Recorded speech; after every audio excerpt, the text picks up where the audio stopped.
Good evening, everyone. Welcome to another meeting of the Public Safety and Transportation Committee. I am the chair, Councilor Tariq Lucas. Today is Wednesday, August 5th, 2026, and please note this meeting is being both audio and video recorded. I am joined in tonight's meeting by Vice Chair, Councilor Randy Block, Councilor Sean Roach, Jacob Silver, Pam Wright, all on the committee. I see President Oliver and Councilor Andrea Kelly, not on the committee, but always welcome. City staff who is here is the city COO, Josh Morse. I see Councilor Albright and Damubed have just joined the meeting. Our clerk is Drew Willison for tonight's meeting. I think that's it for people. If anyone else comes in, I will announce them. We have one item on our agenda for this evening. Just read into the record. Docket number 62-26, requesting a discussion and ordinance change to the city's overnight parking ban. I created a memo that was in the agenda. And the first thing in the memo is an update from Josh Morse on additional city-owned parking lots.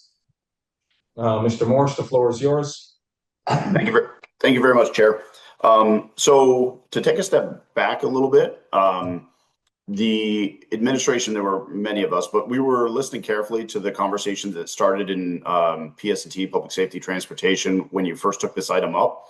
One of the things, and I should also say simultaneously, the ballot question and the conversations that happened in the community. I think many of us, including several councilors, were probably all thinking the same thing. I mean, you were probably thinking about a lot of different things, but one area where I think we found common ground was that there might be an opportunity to do a few things. One, to better market the opportunities for permit parking off of our streets. In municipal lots or municipally owned lots, and at the same time take a look at what we have for municipal parking lots and municipally owned parking lots to see if we really have them all identified and if they are part of the permit program, and if not, should they be, and to what extent. So to that end, what I did, and it's included in the backup, is I spent a day, I will freely admit, on Google Earth counting parking spaces. I will say that I counted over 1,500 parking spaces, so I get a little fuzzy by the end, but directionally the numbers there are pretty solid.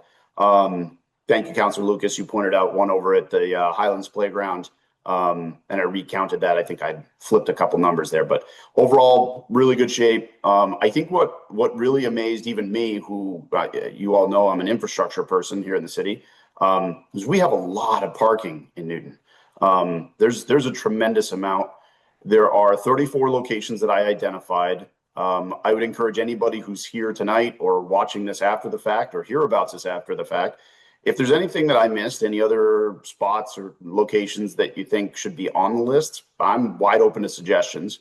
And this is not finalized either. A few other thoughts. One, and this is explained in the letter that I included as well. One is, I don't believe that, and I could be wrong, but I don't believe that we need 1,500 parking spaces. I don't think we will need to, nor should we, fully park out all of these parking lots. Some of these would be problematic, quite frankly, if we permitted them at 100%. Others might be just fine to have a pretty solid amount of parking. There's a few different things that I think, excuse me, we're going to want to consider when we look at these. Each one of them present their own logistics. I'm making it up, but a Wobbin Branch Library, they have programs that they offer there. They have hours that they operate. We need to think about during non-snow events, how much permit parking we would allow there. During snow events, how much would we allow so that the snow removal contractors can get in and clear out? Some parking lots are far better suited to snow removal with cars still there than others. So I think we're going to have to evaluate that with our Parks and Rec and our DPW teams. But by and large, I think what really hit home for me when I laid all of this out is that there's a tremendous amount of opportunity.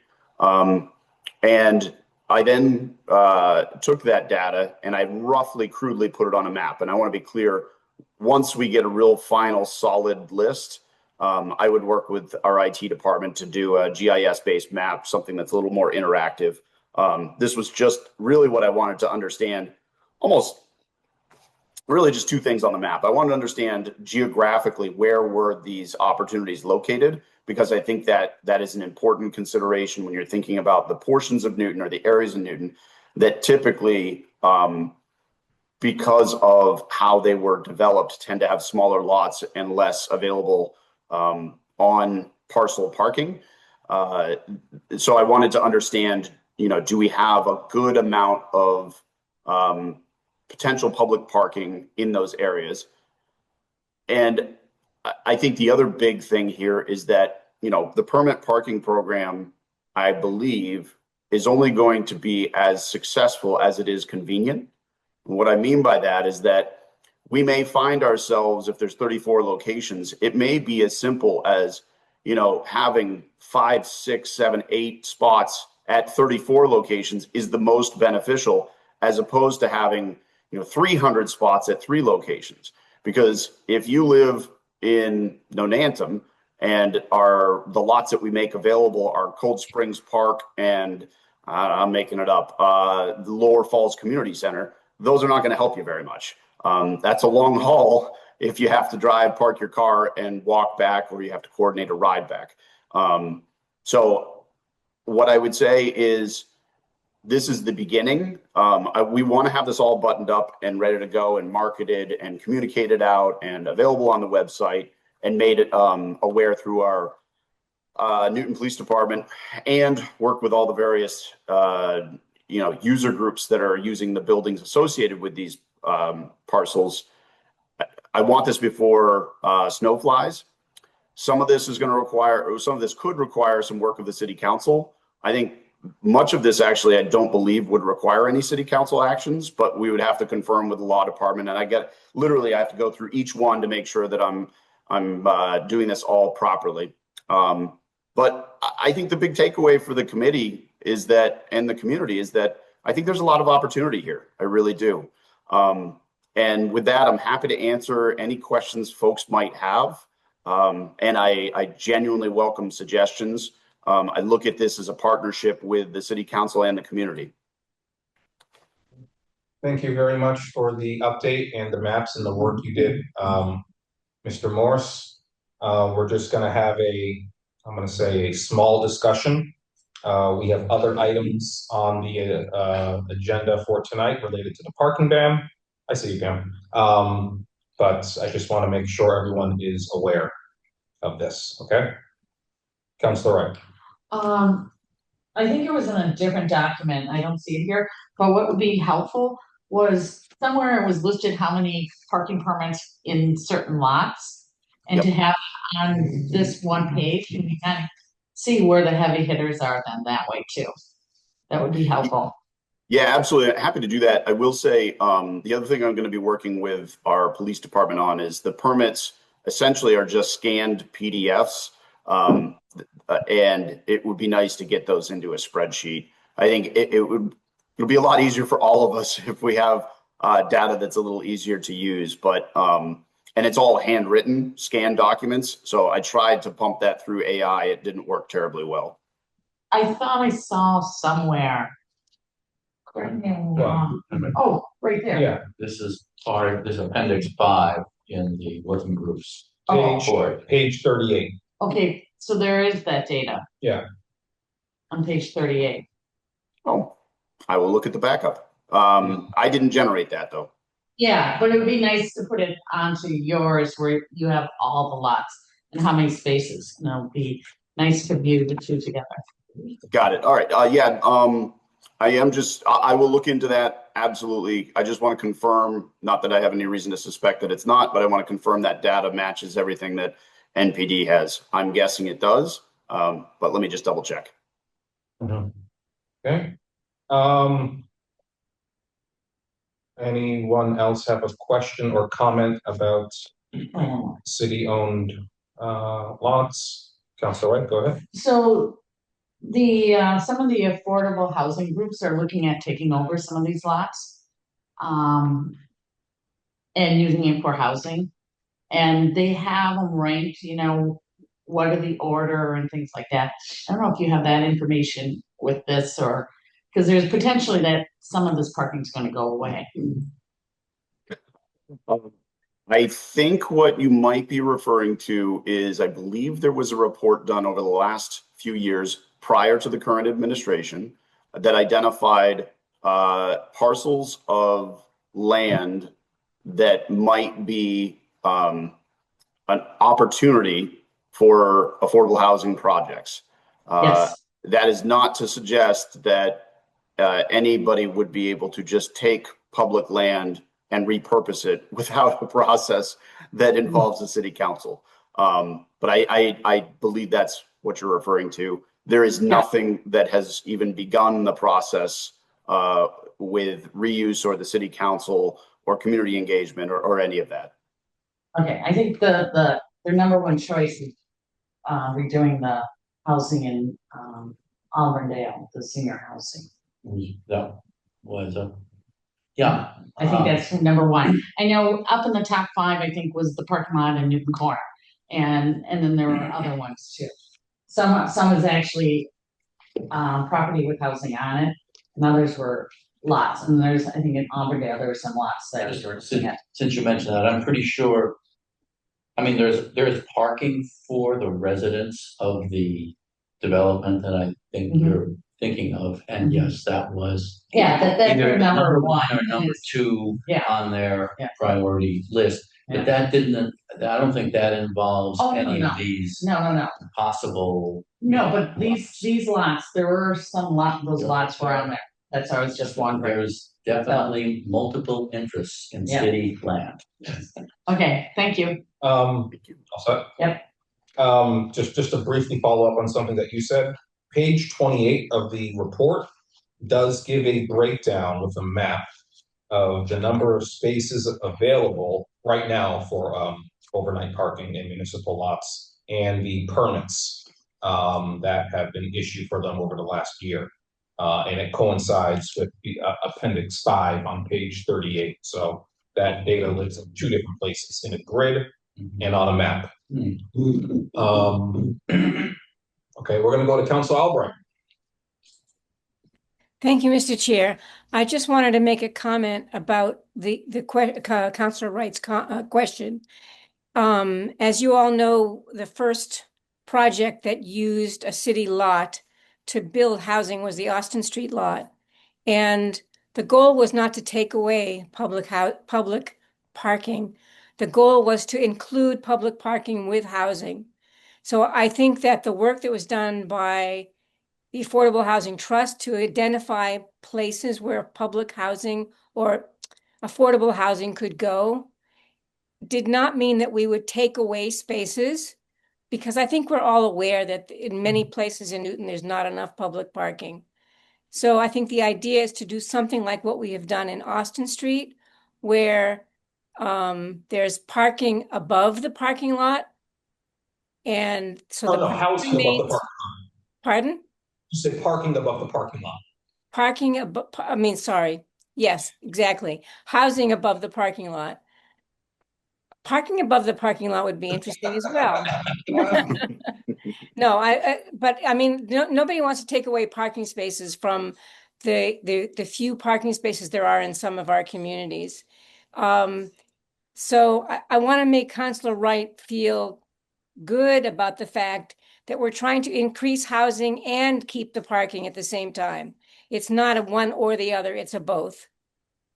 And I'd like to see that, but I know the Newton Corner one, some of the places, some of the parking was going to be gone if they would build on it, because that's a small lot to begin with. And they were saying it's underutilized and things like that. So it's not everywhere that it was going to happen, and that's so far down the road anyways. But just to kind of be aware of it.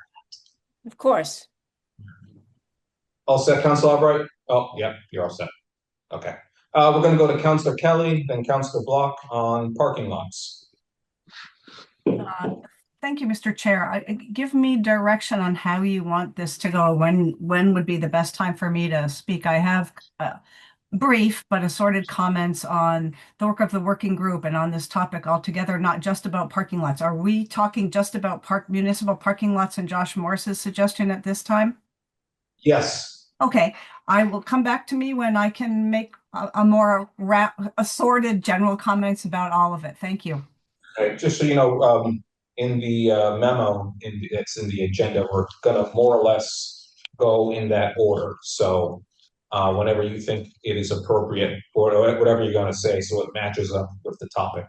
Well, I'd rather not speak 5 times. I'd rather just be able to give you all my thoughts at once and not have to interrupt per topic, unless that is the way you would prefer the meeting to go.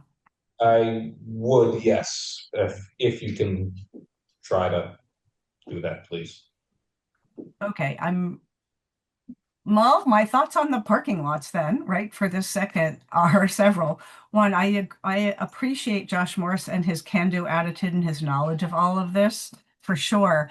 I think parking lots, municipal parking lots, and parking spaces for other municipal buildings too, not just parking lots, could play an important role, as he says, towards a lot of this, including declared snow emergency parking, which I know was something that the working group and your committee, you've chosen not to talk about that. But for me, I see them as intertwined, interconnected topics. I think the parking lots could be made available. I think they should be. I'm personally not a fan of permitting in those parking lots or permitting altogether, which leads me to a question for Josh Morse. Have you spoken with Chief Cahoon and his other leadership officer team about permitting and their willingness to enforce that? So that is part of the logistics that I have to go through. I have to define how big we intend on going, because that will help inform that conversation with Chief Cahoon. And no, I have not yet, because if we wanted to have 1,000 permits, that would be a very different conversation than if we wanted to increase it by 25, for example. Yeah. Okay. Just for background, some of you already know this, but before the ballot question, Councillor Albright and I worked for 5 or 6 years on this topic, and we met with 3 previous chiefs, police and fire, and 2 current and previous DPW chiefs, and interviewed and talked extensively with all of them. Unless Cahoon and the current team at NPD have a very different feeling than the previous ones are, I don't think that permitting is going to work. They are understaffed. It's not a safety priority. It may be a union issue. I would try and stay away from permitting. It's an administrative thing. People have to apply, then it has to be. But anyway, I think the lots themselves have a lot of potential to help. I think they are not the only solution because it ignores a lot of the people who need it the most. People who don't live near a lot, people who are not able to walk that far, including, elderly or disabled people or single parents who can't leave their children home or walk on a snowy, icy, dark street. I think there's a piece a role that lots could play, but I don't think it's the total answer. And I think that's all I have to say on just parking lots. Thank you. Thank you, Councillor Kelly. You'll have to hear from me again. That's okay. Raise your hand whenever you want. We're going to go to Councillor Block, then President Oliver, and I see Councillor Wright has her hand up again. Councillor Block. Thank you, Chair. I'm interested, Mr. Morse, since you're listening to both the public debate during the referendum as well as our discussions here, if you took another step beyond identifying the municipal owned lots and quantifying what could be available. Given the heat maps of where the need is generally concentrated, given your knowledge, extensive knowledge about the city, did you identify some of these municipal owned lots that you would prioritize in terms of adding them to the current group of overnight parking lots that are available to people? So I would love to give you a definitive answer on that, and I think it's a very good question, but I will respond in a bit of a mixed way because I'm just being genuine. I think to Councillor Kelly's point, I do believe that there are some lots where we can and should explore a non-permitted use, including during snow emergencies. I think that there are some that would lend themselves very well to that. And I'll give you an example. Say a Braceland parking lot. That is not one, there is no, to my knowledge, there is no immediate urgency to get that parking lot cleared following a snow emergency. I don't think anybody's rushing to get out onto the fields immediately. So I think that is an example of where we can put parking lots in play without putting an additional burden on the Newton Police Department. Now, that being said, I also, as I stated earlier, I think that part of what we're trying to achieve is distribution of additional parking in public lots in areas where it's needed. And so for some of that, that might mean that we have to rely on some of these smaller parking lots. And if they are associated with a facility that needs to open the following day, then we may need or want to consider a smaller amount of parking permits issued there, and we may want a permit, or we may not. We may want to just post it and say, if you're not out by 6 o'clock following a snow emergency, you get towed. So that's what I meant. Like you'll see in the letter, I have intentionally oversimplified this. It is more complicated than it appears, but it's not insurmountable by any means. It just means that each one of these is going to have to be looked at individually. Thank you for that. It's always seemed to me that tackling this problem of the overnight parking needs for some people in this city was going to be a long-term project. Some things will be more amenable to implementing sooner or for setting up a trial so I just appreciate your focus on the lots, because I think that's a first step. I don't think there's anything that is going to be the magic wand that's going to just solve this for the entire city, but we'll do it in an iterative process, and each step hopefully will provide the kind of support and relief that as many people as possible are looking for. So thank you, Mr. Morris. Okay, all set? Mm-hmm. Okay. Before we go to President Oliver, I just want to say he's been joined by Councillor Irish at the table, part of the committee. President Oliver, go ahead. Great, thank you, Chair. Just briefly to Councillor Kelly's question, I did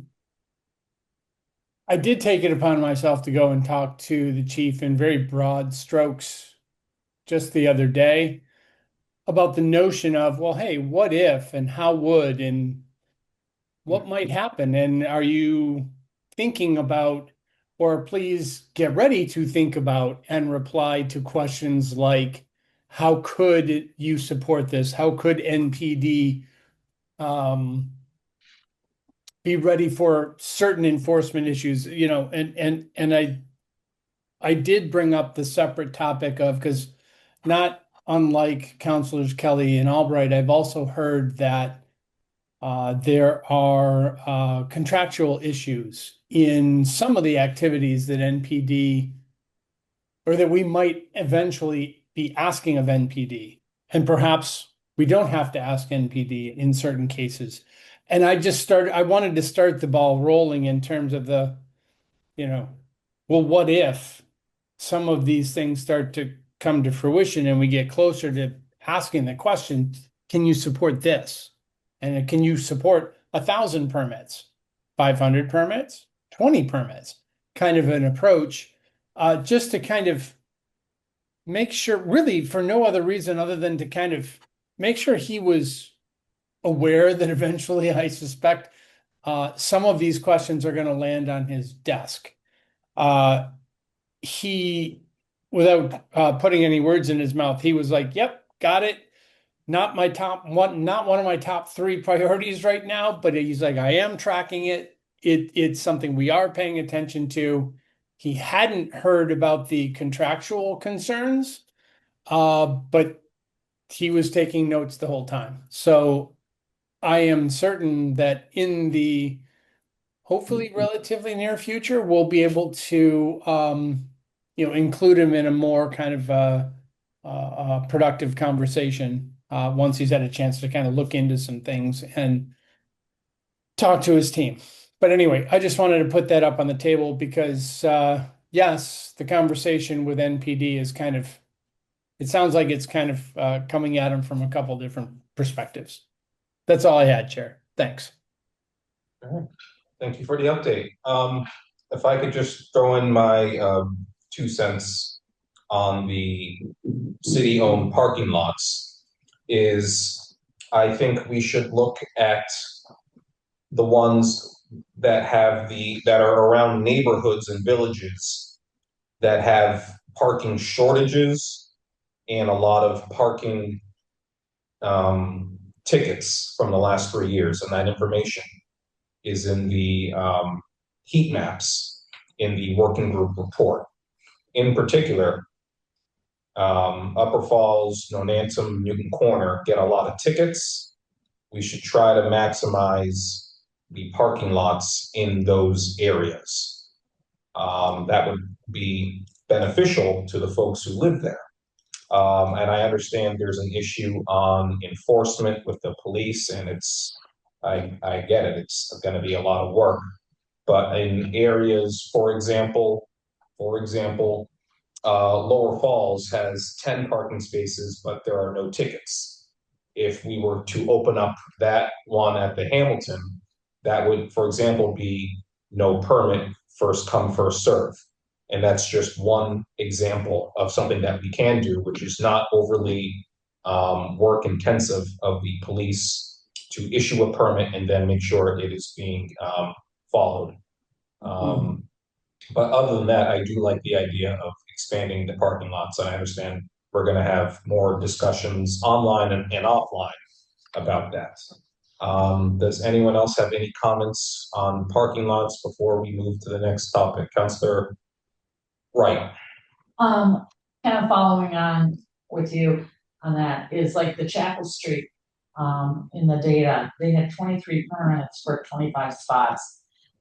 A parking lot like that, I think, needs to have a permit. Yeah. But if you have, taking a look at the list and there's 100 spots and only 5 permits, that's probably a no-brainer. You don't need a permit. But there's certain ones that I think should have permits. Oh yeah, I mean, Newton Center is the classic example where there's probably 300 spaces there already right now, and probably under 10% without looking at the data. So that's an example of something that maybe we don't need a permit for those, only the ones where it's ultra competitive. But again, we will have future conversations about this. Any other comments before we move on? Councillor Irish. Just curious, when you said that, do we know which ones are ultra competitive? I like that terminology. Do we have, and that, which maps? I was just trying to do.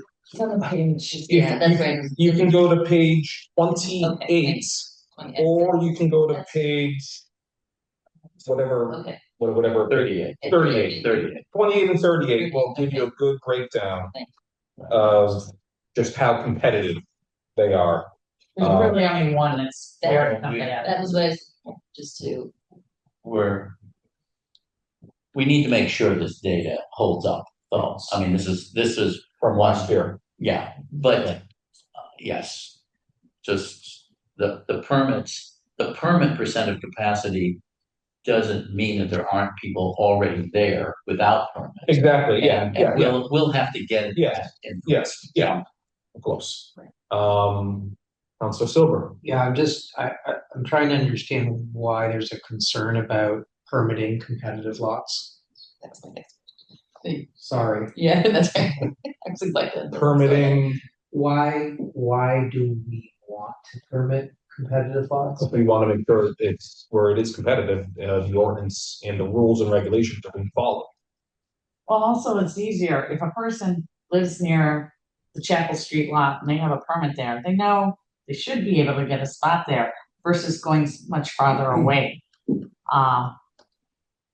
So yeah, otherwise you're gonna have people driving around looking for places. And if you don't have that permit there and it's all filled up, so now you know you gotta go to Adams Street.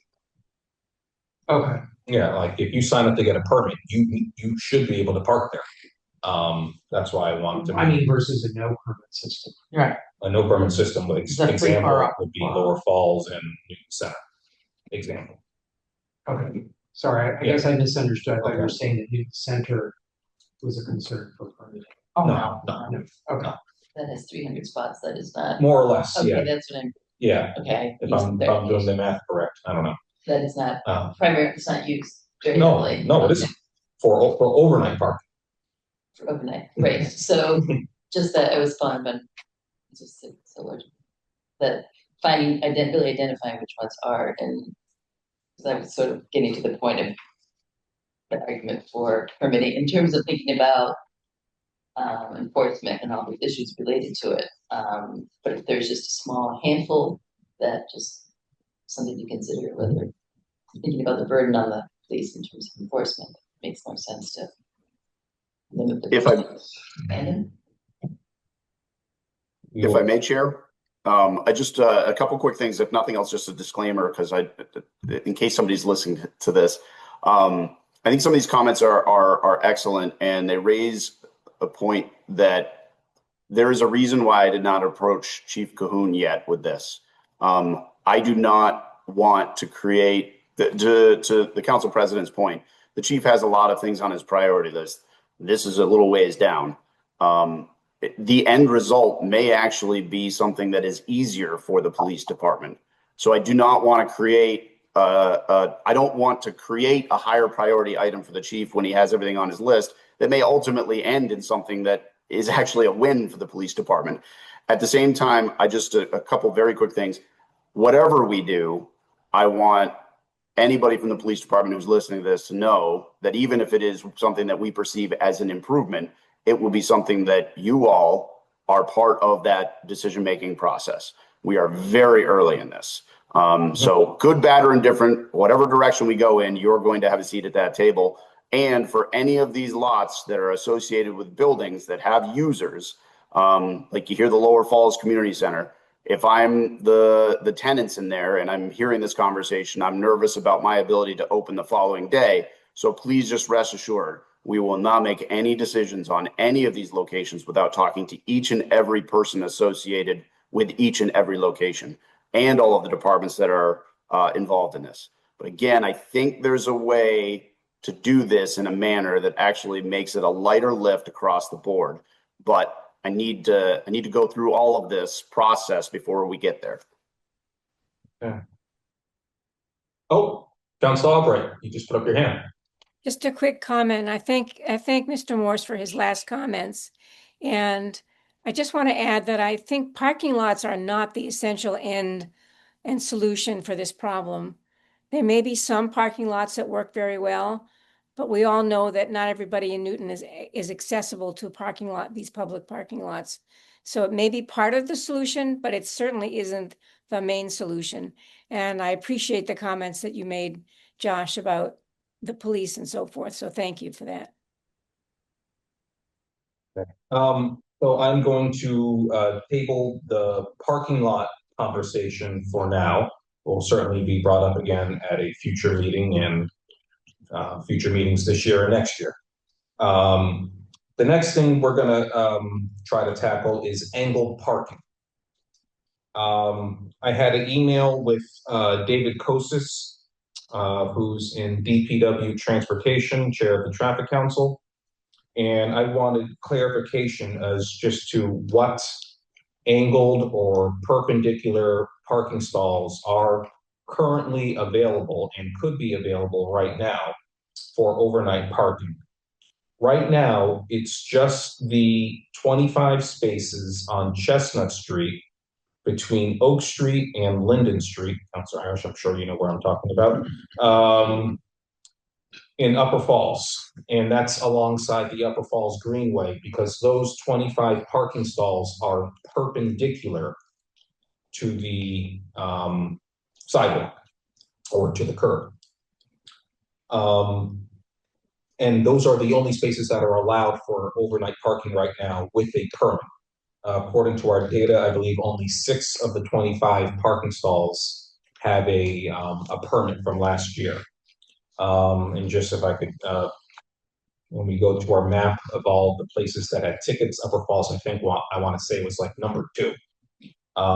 So there are places to park in Upper Falls right now for overnight parking. But if we want to add more angle parking or perpendicular parking stalls, we would need to either change the ordinance and or petition traffic council through the TPRs.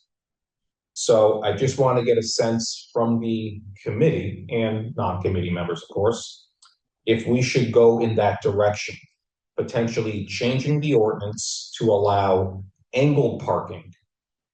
For example, that would be Albemarle. That's the obvious one for overnight parking. Or if you can think of any other areas in Newton that have angled street parking or perpendicular street parking that we could allow for overnight parking. So I just want to get a sense from the committee. Councillor Wright, and then we'll go to Councillor Oliver. So I'm confused. Why are we like picking on these angle or straight in parking?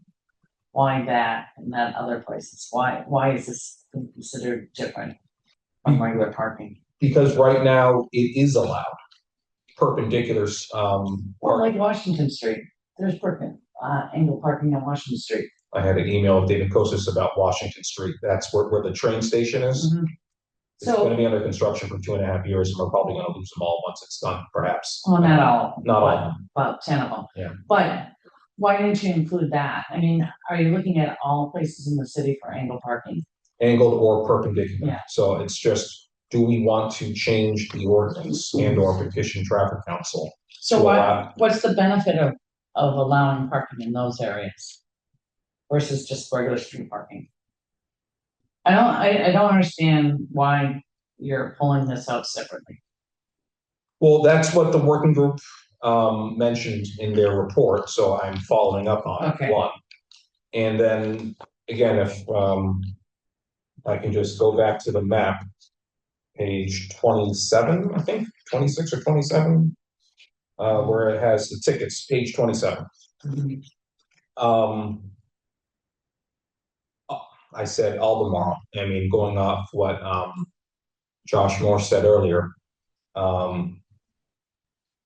it wouldn't be the entire, 100 or so spaces. I'm not recommending that at all. But there are, on some of the adjacent streets, just some parking tickets. Mm-hmm. That part of Newton, going back to the map that Josh Morse gave us, doesn't really have a city-owned municipal lot that could be used. So it's just a way of giving more options, whether or not be permitted or I think it would need to be permanent for street angled and perpendicular parking. But it's just a way to give people more options. I want to get a sense from the committee and non-committee members how they feel about angled and perpendicular parking. All set? Oh, yeah. Okay. All right.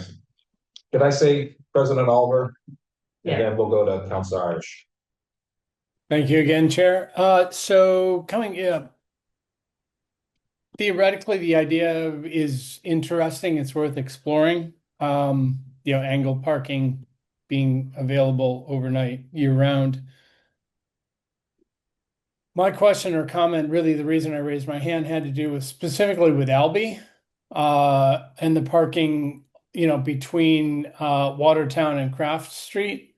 that is heavily utilized by um, teaching staff, both at NECP and Day Middle.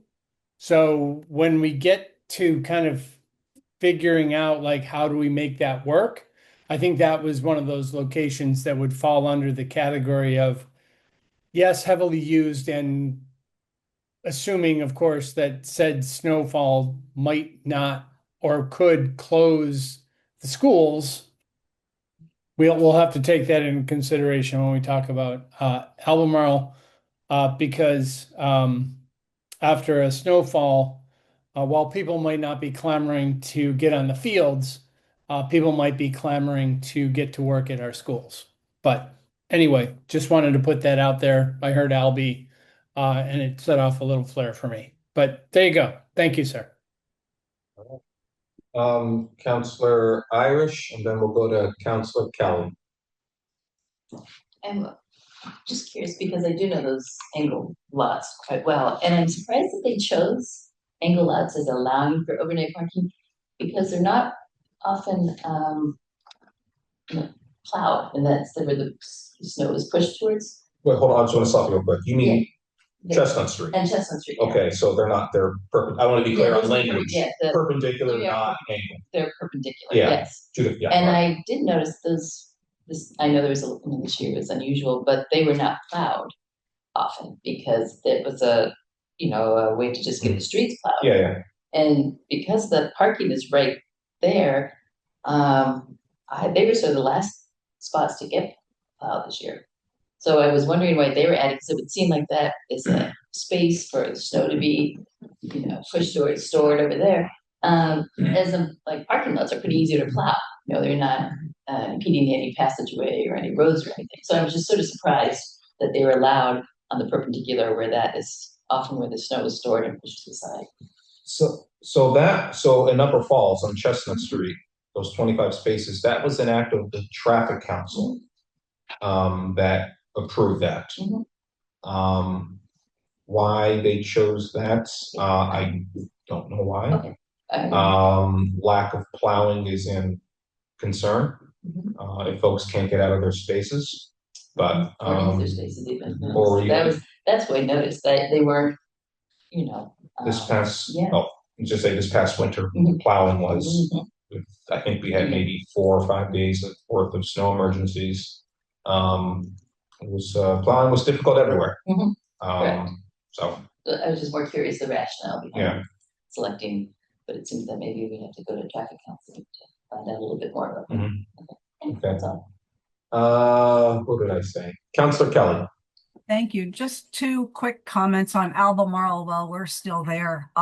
One, to President Oliver's point, because this is really about overnight use, I don't think that the conflict with teachers and school use, that's probably something to be looked at, but I think that could probably be balanced. And the other reason that's been on a list for 5 or 6 years now is because it's a location that is close to residents who don't live near another municipal lot.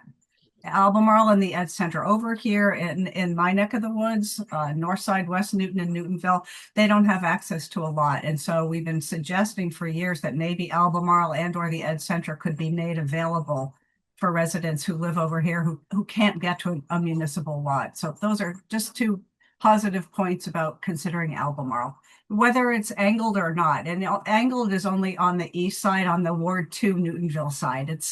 It's not angled on the West Newton Ward 3 side. Thanks. Thank you, Councilor Kelly, for making this territorial. I'm kidding. It's a joke. It's really good. I didn't mean anything by that. But yes, it is in Ward 2, not in Ward 3. I like the idea of potentially changing the ordinance so that we could petition traffic council to allow some, not all, it wouldn't be all. In my mind, I see, the spots closest to Craft Street that would be eligible for angled parking overnight, not the ones closest to Watertown Street. Thank you. That's just me and my mind. And I think that it could work, and any ideas that we would do, we would try it for a year and see what it's like. We don't know what kind of snow we're going to get, but I think it's worth going forward with.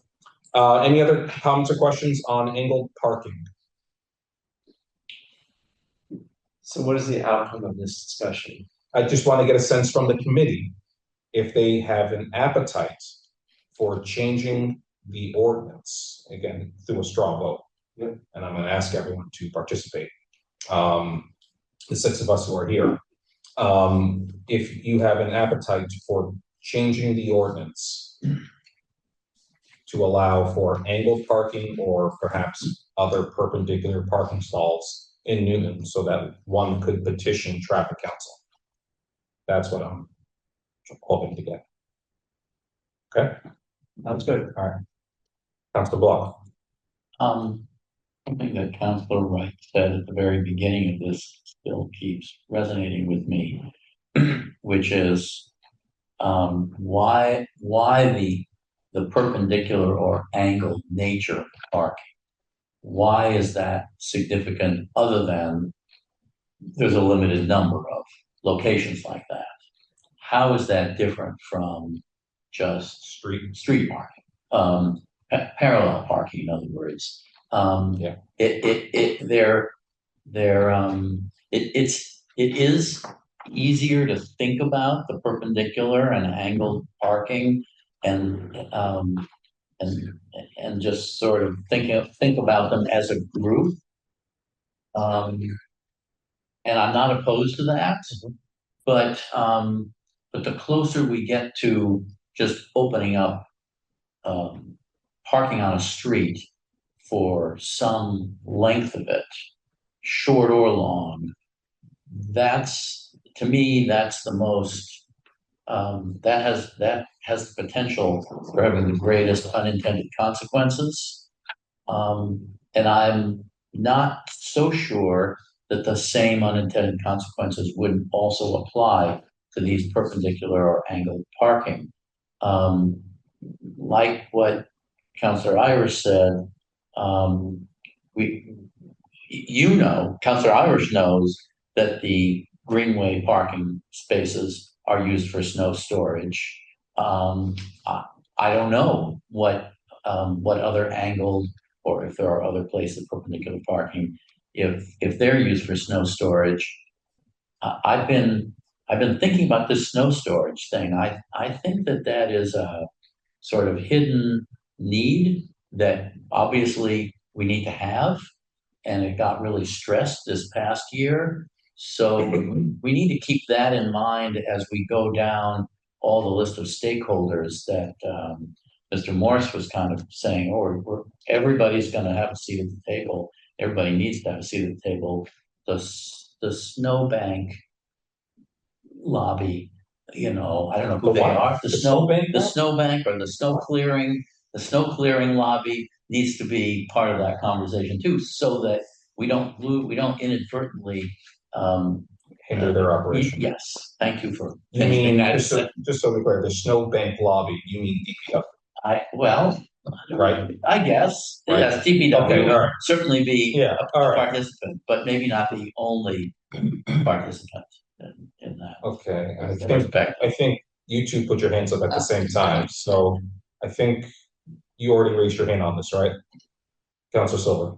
Yeah, I would just comment that there's 2 thoughts that came to mind with the angled versus perpendicular versus regular, and one of the I'm not going to get into the details of why I've been thinking about this, but one of the aspects of people who voted no was, not wanting necessarily somebody to park in front of their household. Yeah. The angled, I'm not 100% sure, but at least the ones I'm thinking of, angled and vertical, they're not in front of any houses. What ones are you thinking of? Off the top of my head, I just went and looked at the vertical on Chestnut because I never go down that part of Chestnut, actually. So that's obviously not in front of anyone's house. There's some, that's probably why they. Oh, sorry. Go on. And then the angle, angle will be like Albemarle or what? Arnold? Albemarle. Arnold Palmer? Yes, or, Washington Street. yeah, I'm not, What else? I'm not thinking of the name of the street, but off Chestnut Street by the police station. By the detective bureau. Off Chestnut Street by the police station? Yeah, Mhm. the little, That little- Yeah. the little thing between Mhm. Walnut and the church. Mhm. That doesn't have. Walnut and. Yeah, Walnut, is it Walnut or? What? No. Between Chestnut Chestnut. between Chestnut and No, the there's church. no, yeah, there's no. There's no particular, I don't know where you're, there's barely enough room for the. I don't know where you're Oh, talking it about. must be the image. You're talking about Okay. the parking lot behind Santander? Are you thinking about Newton? Yeah, it definitely. Anyway, it doesn't matter one way or the other. Okay, all right, I just wanted, It's a convention that we have angled parking only outside of residential, but that doesn't mean that, to solve another problem, we couldn't. Although I am sensitive to Councilor Block's point that, everything is tightly knit ecosystem and you move one piece, consequences. Mhm. But I think that the fact that it isn't currently in front of residential, is what we should be thinking about it more generally as well. Councilor Irish. Just to comment on Councilor Black, it's true, it was snow storage, but that doesn't mean that because DPW probably wasn't given the heads up, like we may have to make sure, A certain number. a certain number, are available and Yes. clear. Yes. So it could be a problem that's solved, pretty easily. So I didn't want to think just because they were not filed last year doesn't mean that they're, taken off the table. It could be solved, right? Yeah. Add that to the things that need to be clear. Are Mhm. those spaces actually on the street or is it in the parking lot by the soccer fields? I'm not Oh, sure. no, it's No. not down there on the street. It's down the other end of Chestnut across from the Greenway. It's Yeah. the depot. They're perpendicular Where- to the sidewalk. Where we have Village Day, Oh, okay. right there. Those are, I consider that just a regular parking instead of the street. I didn't even know there was parking lot out there, so I just. Yeah, but it is a street. Yeah. Okay. If you live there, Okay. It is a city street. I was thinking of Auburn Street. I was thinking of Ah. Auburn too in Auburndale. yes. What I have problems with that is it's right in the middle of the village center. And I believe, help me out, is that in the BCOD? Yes. Okay, all right. And there's also another parking lot, Right there. a municipal lot, Yes. literally right there, so I would. Yeah. I would text that one. So the angle parking is more like, let's find parking lots where there's no parking lots and what can we do to help people? Say that again? So this angle parking thing was more like, let's find parking lots in areas of the city that there isn't parking lots that we can provide Yes. a pass, kind of like for people for parking in that area. Yes. And again, as Councilor Garza said, she's been on this for a while now, is to just to that part of Newton near Albemarle, think of Most of the Albemarle. tickets are on the Watertown side though. You take a look at the map.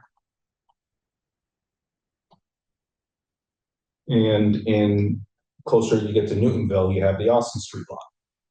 So, and also we're getting closer to one of the things, it was in one of my notes to the working group was at least for street parking, which I know we'll get to later, stay away from areas that are supposed to be car-free or car light. So that's why I'd say move it closer towards Waltham Street. But again, that would go in front of traffic council. But to try to wrap this up, I want to take a straw vote of the 6 committee members who are present. Who would be in favor of advancing legislation to allow angled or more perpendicular parking on city streets? Any further discussion before we take a straw vote? Wait, you're saying added more Make it Like- possible. Like for overnight parking? yeah, for overnight parking. Oh. Isn't that what I said? I get the impression is you're gonna add more angled You're gonna parking. create, No, we're Okay, not creating parking spaces. let's see, Yeah, what's your street? yeah, yeah, sure. Nice little narrow street. No, the ones that are already here. Correct. Okay, any further discussion? Well, you Oh. made a point about Auburn Street, which I should have thought about Yeah. myself, being the VCOD. So this general question that you're saying, there's still a lot of detail. And even if you were in favor of it, there's a lot of detail Yes. to work out. So, And, and again, all we would do is change the ordinance to allow essentially traffic council to exempt more angled parking or perpendicular parking like they did on Chestnut Street in Upper Falls. well, if I just continue, the working group I mean, they identified the VCOD Yeah. as an exception to all of this, that the VCOD you're able to build on that without any parking, and that this is not intended to be some relief Yeah, to, for yeah, those buildings and Auburn could become that. So, Yeah. so I wouldn't want to just open it up for traffic council. There still needs to be yeah. more detail that would define where these could happen. I wouldn't open up Auburn Street, and as we all know, any decision by traffic council is subject to an appeal, even on a 1-year trial basis. Yeah. Or a 2-year trial basis. Okay, can we take a straw vote? All those in favor of advancing, raise your hand. All those in favor of advancing legislation? 1, 2, 3, 4. Those opposed? Those abstaining? 402. Okay. Good to know. All right. Okay. The next thing on here, it's going to be a very brief conversation, is parking for residents with disabilities. So I would like to table this conversation for now, simply because the law department has serious questions on us advancing legislation for this particular topic. They've read the draft ordinance from the working group, and they need to look at this more closely. So I don't see how helpful it would be to talk about it tonight if the law department comes back and says, you know what, you don't need an ordinance change or a new ordinance for this particular type of relief. So that is why I would like to table it for now. Councilor Wright. well, I think we should talk, and I think hopefully we're all in the same boat, that do we want this or not? You know, what the actual law is. I mean, I think Brookline has it, maybe what we wrote wouldn't pass. But, is incorrect, but there's other towns that do it. Shouldn't we have a vote saying, are you for this or not? Or you don't even want to discuss it at all? Yeah, because it's the law department come back and say you don't need to do anything. They could. And so then what does that mean? So it's up to the police and they can just give it out, or? Maybe, yes, maybe. That's why the law department, in particular, Mr. Temple, who was, I don't think he is anymore, right? Was the city's ADA coordinator, right? Didn't we? He got out of that. Okay, all right, okay, yeah. There's been a lot of emails about that. So, but he has knowledge on this. Okay. And he has been out, as Okay. for those who were on land use last night know, he is on vacation. So that's why I would like to table it for now. And I am scheduled to meet with him or talk with him next week about this. The next time we have this is on our agenda, we can have a further discussion. But I don't. Councilor Roach. If we didn't have a full agenda otherwise, I would pile on with Councilor Wright and say, why not have a discussion? But I think that the only reason I'm not saying that is we have plenty of other stuff. Yeah. We wouldn't get to it if we were low on the agenda. Yeah. So I agree. for that reason, my support is half-assed. Language. But I do Half-hearted. I do get a sense that the committee would like to do something with this and would allow that's just my general take from this. I haven't heard much pushback from the working group and the committee. Your fingers to the wind. All right. Okay, we're going to table that. Temporary exceptions. So for those who didn't know, and I didn't know this until like last October, is that there is on the police department traffic webpage, there is a section in there that says all-night parking complaints and requests for consideration should be directed to the all-night parking hotline at, there's the telephone number. I didn't know this even existed until October. Snow, baby. Sorry? 1-800-SNOW, baby. It's not 1-800-SNOW. 19. Yeah. I got chastised for half-ass. So I didn't know this was a program. I have an email into the police department about this. I haven't heard back yet. But if anyone has any, we're not taking a vote on this particular thing, but I just want to make sure everyone is aware of this. That's why I put it on the agenda, and just want to get a sense from the committee if they have any questions or comments about the all-night parking hotline. This was also in the working group report.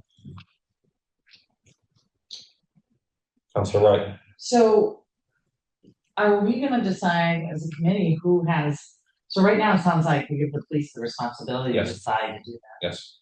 And are we gonna discuss who we think should have it? No, I just. The police, but should it be someone else? I don't No, know. I think the police are the right people for the all-night parking complaints and requests. The classic example is, the in-laws are in town for a weekend. They need a place to park in the middle of December, but we are far away from a municipal lot or any other place. And can we just park on our street, quiet street?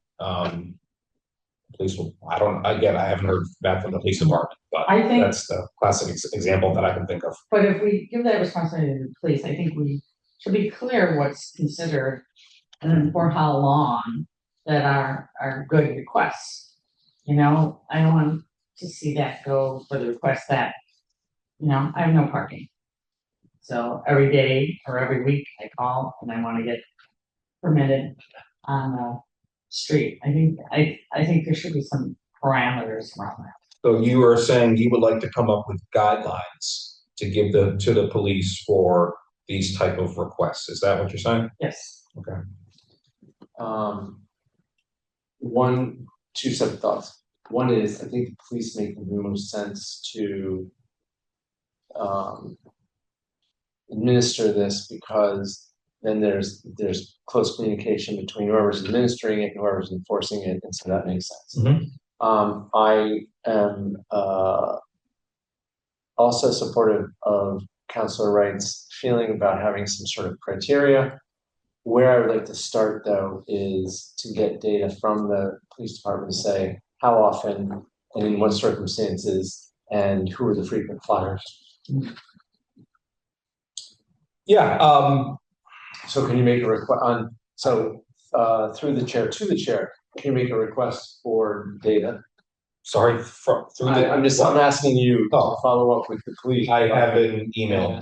Yes. For data on how many nights, how many different people, what were some of the, requests, typical requests, etc. I have distribution of requests by type. I have an email in with them. I haven't heard back yet. So yes, it is on the table for chair. Councilor Blanc. You didn't know about this. I didn't know about this. Until when? Until you mentioned it to me. And so the data that we're likely to get is probably not going to really reflect what the data would look like if this were more common knowledge, so that people knew they could call it. I mean that's part of our dilemma in a way. But let's It's a start though. Yeah, Yeah. oh, I want to know, yeah. But I'm gonna keep that in mind, that the numbers that we get may not really help us that much. Yeah, but He's pre-lodging his skepticism. we don't know what we don't know. Yeah, I would like to know, just how many requests they get, and I believe the wording in the working group report was seldom approved. I believe that was the word. Seldom was used. That's what I remember. Is Yeah. Almost no one Yeah. ever got it. Which tells me that how many applications were there Mhm. or requests. So Right. that's So what rather than speculate, say we Yeah. move on. But I would- Councilor Albright has. I would like to move on, and I would like to hear from Council Albright. Go ahead. Oh, you're muted. Yeah. Sorry, just a quick comment. I mean, I knew that this particular way out, so to speak, existed. And, you know, people call and say, I'm having a party and I need people to stay overnight. It's my son's graduation party or whatever it might be. My mother just had a heart attack and she needs someone to. This has existed for a very long time. I don't know. I guess a lot of people don't even know about it, but I don't think we really need criteria for the police to know that there are emergency situations where people need permission to park overnight in front of somebody's house. And it's certainly not overused. And it certainly should continue if we continue to have an overnight parking ban. So I Thanks. get the sense that you like the current program, you just don't want to overburden the police with criteria. Does that sound fair? I think that's right. Thank Okay. you. That's all right. I disagree. I like to have guidelines. These are guidelines and it helps in their job and make the decisions a lot easier. Okay. So again, I think we should find out what we got. I was just going to say, let's get the data first, then have a further discussion if it is even necessary. Okay. All right, we're going to move on to temporary exceptions. Expanding the municipal overnight parking program. I think we already did that. Yeah. Okay. Next one is expanding overnight parking to designated streets and/or neighborhoods. However, Councilor Roach, I know you would like to talk about adjusting the ban. So I think it's very simple. There are I'm not going to number it because I never get it right. There are a few things. One is Chair Lucas has said on a number of occasions, I think correctly, that we want to have whatever changes that we propose to trial for this coming season in place before the ban starts. And one way to give us a little more breathing room would have the ban start later. The second thing is that to my mind, the number one salient concern, or the one that matters to me when I'm thinking about this stuff, is the snow accumulation on the streets and what that does to narrow the streets. That is the thing that distinguishes the winter ban from all the other months where there is no ban. And the snow accumulation in December and at least in later March and maybe all of March just isn't significant. And so for those reasons, I think that it would be very straightforward for us to say, start January 1, end March 1 or March 15th. More importantly, it's a relatively simple conversation to have.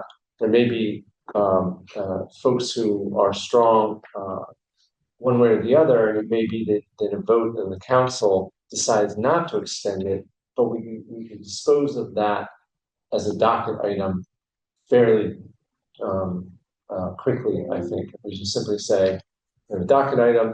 We're gonna propose to shorten the ban, and we have a discussion here. We have a vote. We have a discussion in council. We have a vote. Moved on for trial.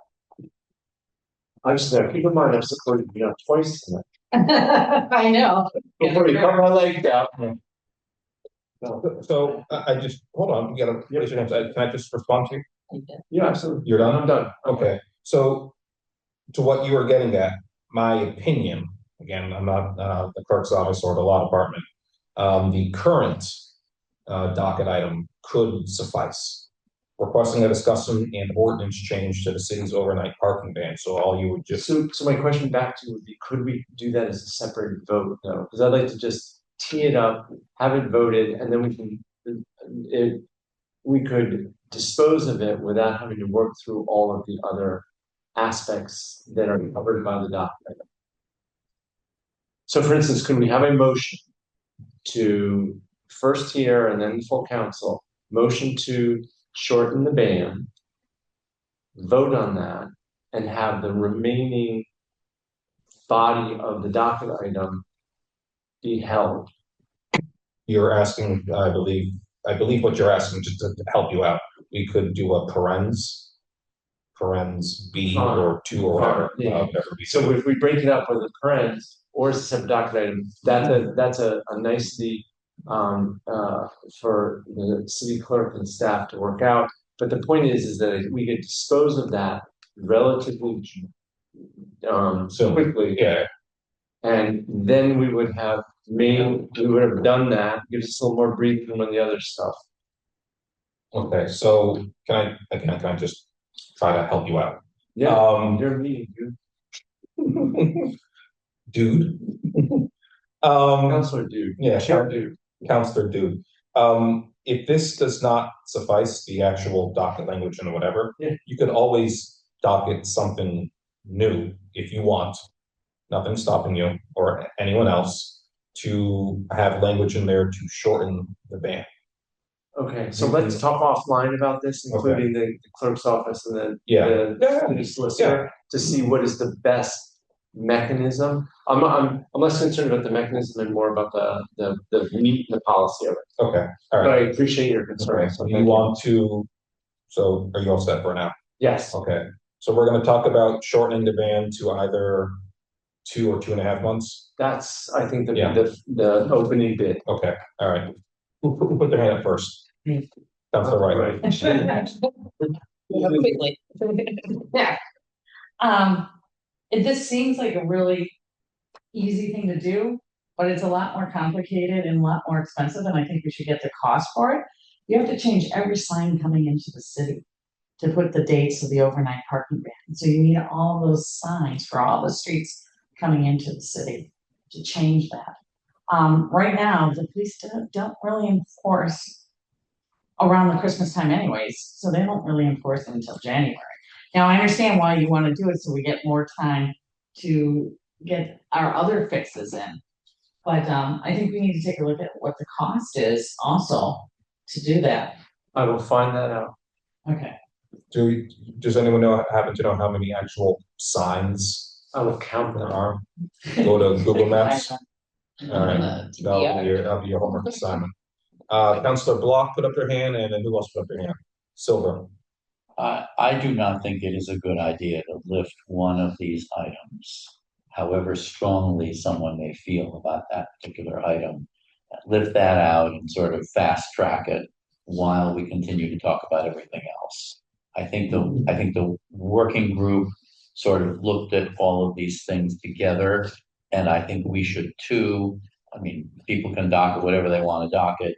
I would not be in favor of lifting it out, and I'm not really attracted to the idea of shortening the time. The 4 months. Yeah, if I mean, if it becomes 3 months, well, then why not 2 months and why not 1 month? There's really, you're tracking the snow and all the rest. But the big snowfalls come every few years. It's not, so you look at any one year and you can always say, well, there hardly had any snow this year. Why do we even have an overnight parking ban at all? Well, we had that debate. We had that discussion. We're here to analyze how we can provide some relief, how we can make this more workable for as many people as possible. And I don't think we need 30 more days. I just don't think that's that big a gain for us. We should be able to figure out and make recommendations to the city council well enough before December 1st so that things can be dry and trying to, give us 30 more days does not seem like all that beneficial. So that's my feelings about the ban. But I did just, are we merging well, we're not merging the fourth item, the overnight parking in designated streets or neighborhoods. You're gonna come back? We're gonna come back to that, Okay, yeah. so we sort of skipped that. We skipped it. Okay, I thought I wasn't sure. I wasn't sure. So it's just a question about. we're not on procedure. streets or So neighborhoods. I'm done. Thank you. Okay. Councilor Silver. So I wanted to start with an observation and then talk a little bit more about the shortening. So my observation was that the yes votes were for much simpler reasons than the no votes. I think we've kind of talked about that, and that's sort of a issue with any ballot measure is that you have a choice of yes or no. You don't have a choice of A, B, C, D, and E. So if you're a yes vote, you want to park, or you want someone else to be able to park on the street. I mean, there may be different reasons for why that is, but that's what you want. If you want a no vote, it could be roadway access. You're worried about your narrow street. You're worried about getting out of your driveway. You don't want somebody parking in front of your house. You're worried about traffic. It could be city services. Snow removal, emergency vehicles. It could be environmental. I don't want more cars on the road. It could be that you just don't want the no ban, but you don't want, don't want a no ban, but you don't actually think the current ban is being effective. So there's like a million reasons, and it's interesting that we're focused on solving the problems for the yes votes. So, but here's the thing on that. It's a winter parking ban. And when you sort through all of those reasons, the only ones that are germane are the narrowing of the streets because of snow accumulation. The rest of them apply year round. And so either the street narrowing is the hook that everybody else is kind of using as an excuse because it makes it more difficult to own a car or not. And what I'm saying is the one that's the winter overnight parking ban, if all of the other issues could be solved by having a July overnight parking ban, right? But we don't have a July overnight parking ban. We have a winter parking ban. We did at one point. yeah. No, not a July only. We had a year round. So the point is that we've reduced it to the winter because it's winter. And so these other reasons, if you're concerned about all those things, then let's have a year-round parking ban. Some people probably do. I mean, that's my point is some of the no votes were people who said, well, I'd rather have an all year-round parking ban, but that's not an option. Right. So anyway, the salient thing is the narrowing, and that strikes me as legit, and we should, and others will disagree. I accept that, Council Bob. But that if we're talking about the winter parking ban, let's figure out why the winter parking ban, and we have storms, but we haven't had accumulations in December in years. We haven't had accumulations in late March in years, and the snow itself is addressed by the emergency parking ban. Can I finish my second point? Sorry about that. Okay, thank you. So my point is that there's many complex reasons, and just because we have a winter and overnight parking ban doesn't necessarily mean that there aren't people who think that that's effective in addressing their other interests. We provided relief at some point in the past. I don't know what the timeline is. But my second point about shortening the winter ban is that beyond the complexities of signage and things like that, is that I would be more inclined to support something like that if there was a trigger by which, if there was any snow, that the parking ban would immediately take effect. Meaning if it snowed on December 2nd, December 2nd is when the parking ban takes effect. Or snowed in significant amounts that address the road narrowing issue. Okay. Councilor Irish. Yeah, I would, in effort to kind of keep it simple, is to shorten it and to use it as my position as a pilot, as a way to gather data.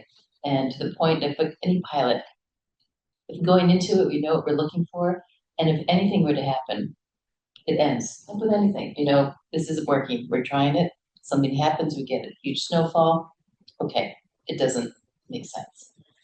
But in the absence of large snowfalls, I think it would be an opportunity to do something to look at the effects, going into it to see, gather some data. What are the consequences of doing it? It would be an opportunity to go into it, asking the questions. When we had during COVID, when there was no overnight parking, we weren't looking for data. We weren't trying to see what worked or wasn't. It was just getting through. But this is just see this opportunity to maybe do something that's pretty straightforward. So I did the sign actually. I think I hadn't thought of that. That's interesting to think about that. We need to adjust signage, but to use it as a data gathering and a pilot. I would see that as an opportunity. Council Albright? I thank you. I just wanted to speak to Councillor Silber's comment. I think that it's absolutely, it should be absolutely part of whatever we do, that whenever there's a snow emergency, the overnight parking ban for in a snow emergency applies, regardless of what else we do. So, and I think that should be part of whatever happens out of this meeting and future work. Snow emergencies go without saying that there should be a parking ban. Well, then it's not currently, right? They're separable. Well, I understand that, but I'm saying that I agree totally with what Councillor Silber was saying, that if there's a snow emergency, when there is no official parking ban, it should be honored that there isn't. I mean, we can't plow the streets if there are cars in the way. So whatever we decide to do, there should always be the emergency snow parking ban. Yeah, I think just can I just address that? What I was saying is even kind of going further, which is that if there is sufficient snow on the ground that the streets are not clear, because we know that that's happened and is going to happen, that the winter parking ban would apply. I mean, if we got snow in June, I kind of think we should have the parking ban in place. In We have June? snow in June, we have problems bigger than that. Yeah. So we're going to solve the parking. But in April is much more plausible. Yeah. We had about 3 feet that one year. We had April April 1st. 97. So can I restate, because I think Councilor Silver's point is well taken, right? There's a difference between the initial clearing of the snow, which gets it off the middle of the street, and the accumulation that narrows the street. So the snow emergency covers the first case. The parking ban would have to cover the second case until the full right of way is clear. Right. So do you want Councilor Block, Irish? I just can't get on this wavelength, and I'm really kind of surprised there's even the appetite that there appears to be in this committee to shortening this. Shortening this by 30 days, 45 days does not get at the fundamental problem. There are people in the city who don't have any place to put their cars off the street. So, to me, this is a distraction from what our real job is. And I'm mindful that expanding the number of municipal lots will help some people, but certainly not everybody. And I want to get to that. This just doesn't solve any of these problems. It just makes us feel a little bit better that it's only going to be 2.5 months or 3 months instead of 4 months that people will be inconvenienced. I just don't think this is. I don't think this should be elevated to above any of the other goals that we're discussing. And just, Councilor Ivers, to your point about collecting data, you can say that about any of this. Let's have a test for the municipal lots, and let's see how many of they're going to be used. Well, we should do that, and if nobody's using them, well, then we'll close it down. or maybe there's more competition than we thought. So we need to expand it even better. I'm sure we'll collect data and try and respond to it, evaluate it. So saying that you could shorten this and shorten this time frame and collect data, I just don't see where that really gets at the fundamental problem. So that's my feelings about it. Thank you, Chair. Thank you. Councilor Irish. I'll respond to that in a second, but I was thinking, knowing that, because I think we'd all agree that safety is the first thing, and before doing it, or didn't Watertown, they shortened the Watertown. Yes, I believe it's still a trial. The trial. I would love to know if they had what the consequences of doing that. That just again another data point, because I think it'd be primarily with their issues around fire. If there is issues from the police, their DPW, I think that would be helpful to know as maybe approach just as another data point. I don't want to create something around doing a trial of shortening if it's known that, you know, there were some issues with it, whether it's communication to the public, whatever it is. I think, you know, it'd be worthwhile to try it. It could end at any time if there's something came back. But like in the meantime, we can think more carefully about some more complex issues, which I think are municipal parking lots and some of these other possibilities. So I think it's a opportunity, and the risks aren't that. All set? Yes. Okay. If I could throw in my 2 cents on this one, just shortening the ban to 2.5 or 3 months. This came out of the working group, and when we were coming up with goals and guidelines back in April, I believe, to give to the working group. I mean, it's navigable streets, street safety, easy to make changes to the ordinance, easy to enforce, ready to implement by December 1st, 2026. Continue to incentivize car-free or car-light residents near colleges and village centers, addressing hardships. Perhaps shortening the ban makes it an easy change to the ordinance. You're just changing a couple of letters and numbers in the ordinance, which I fear is easy, but this was not shortening the ban was not one of the goals or other factors to consider to the working group that came out of this committee.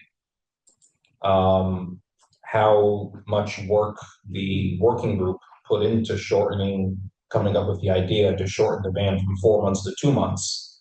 You know, I didn't sit in any of their meetings. Why is it 2 months? Why is it not 2.5 months? Why is it, you know, not 3 months?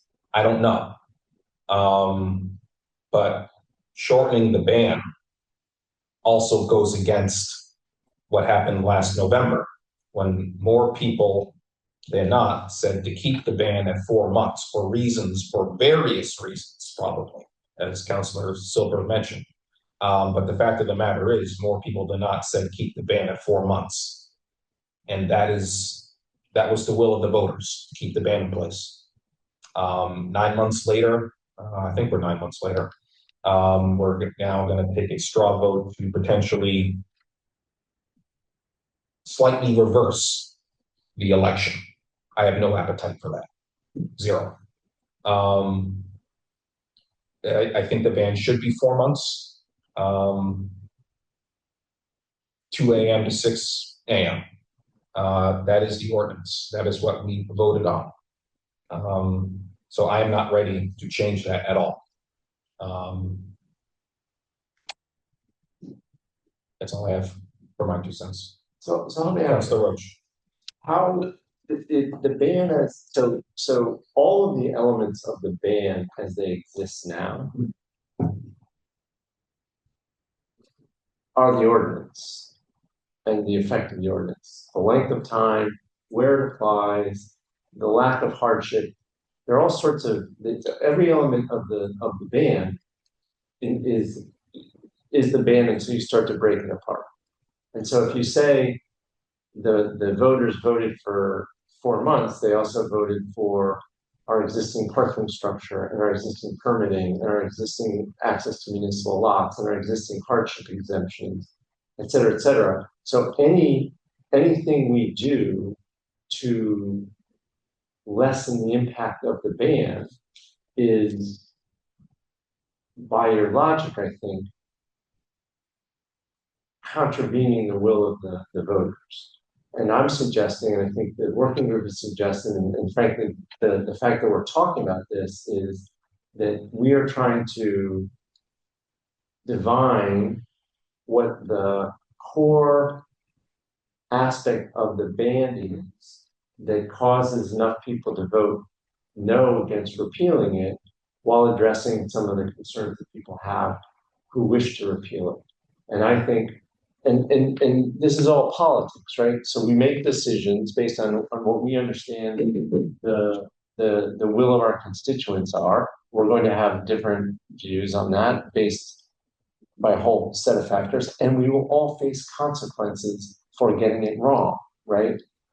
There will be contested races, and people will say, you voted to shorten the ban, and you didn't vote to shorten the ban, and that will have political consequences with these varying groups. But I don't think you can say the length of the ban is the key element of the ban that people supported.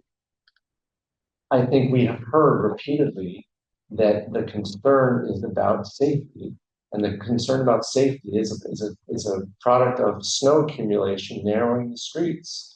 And it doesn't happen in December. It hasn't happened in December in a decade at least. And it's something that we can, and by narrowing the streets, I'm not talking about narrowing the streets for a day because you get a snowfall and then it melts or it clears and it melts. It's weeks of accumulation because you get snowfall, it stays cold, the city can't get back out there and go the full right of the way. So we're all gonna have different opinions about what makes it core, and ultimately we'll have this discussion because one or more of us will docket this shortening thing as a parens or a separate docket item, and we can have that vote. But I think it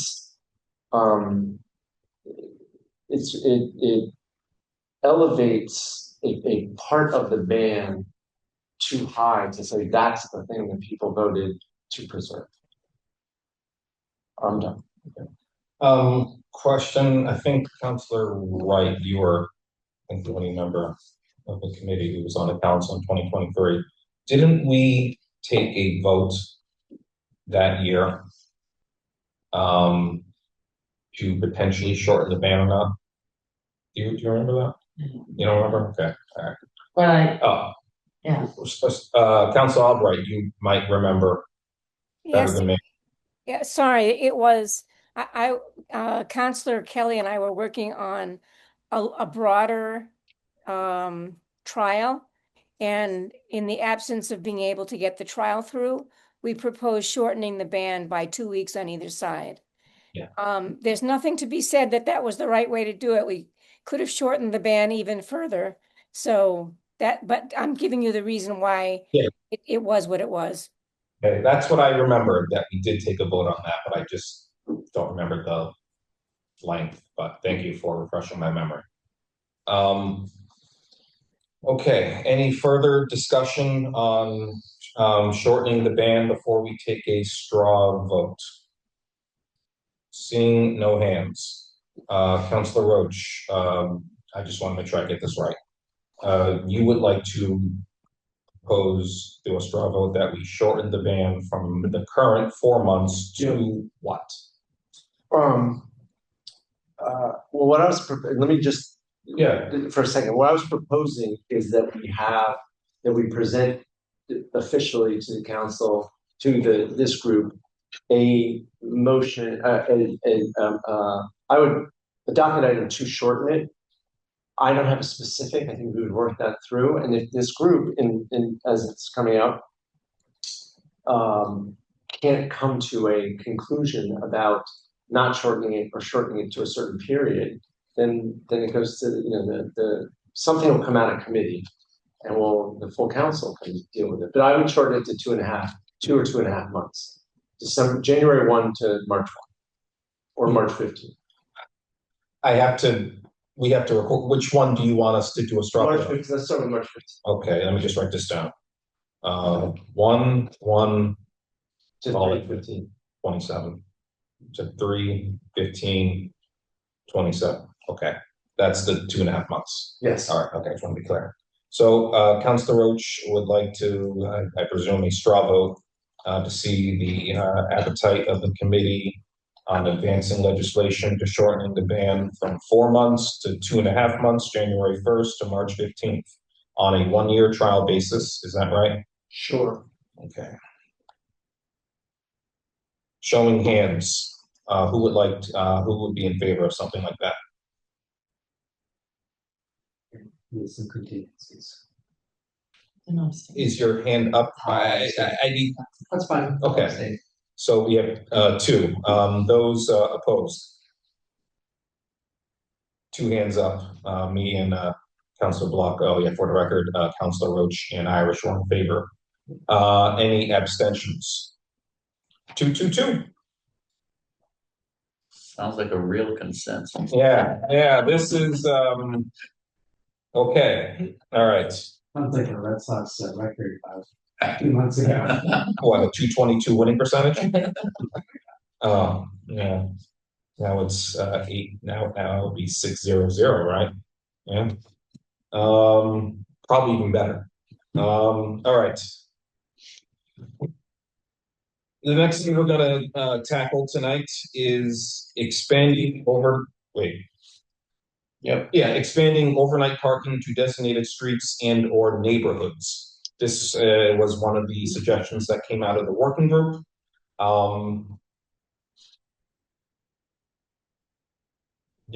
Before I call on you, the only thing is I don't have a definition for neighborhoods. Maybe I missed it in the report. I don't know what a neighborhood is. So I think the report and the working group, correct me if I'm wrong, were fluid about how that might work, and that left it to us to decide Okay. because you could change the street, but that would have impact elsewhere, and so that they were, I believe, pretty vague on that on purpose. Deliberately vague. I like that. But I know what a street is or a block is. So this one's an estimate. Right. Yeah. Yeah. So all right. So I'll open up the discussions on expanding overnight parking to designated streets and or neighborhoods. Councilor Roach, I think you had your hand up first. I have a very simple solution. I like that. Proposed based on the concerns that we've discussed previously about the narrowing of the roads based on snow accumulation, and it is this. There is some number X that is the width of a street. If you have and if you have 2 sides of the street parking on a section of street and the width is less than X, then we could reduce the overnight parking ban by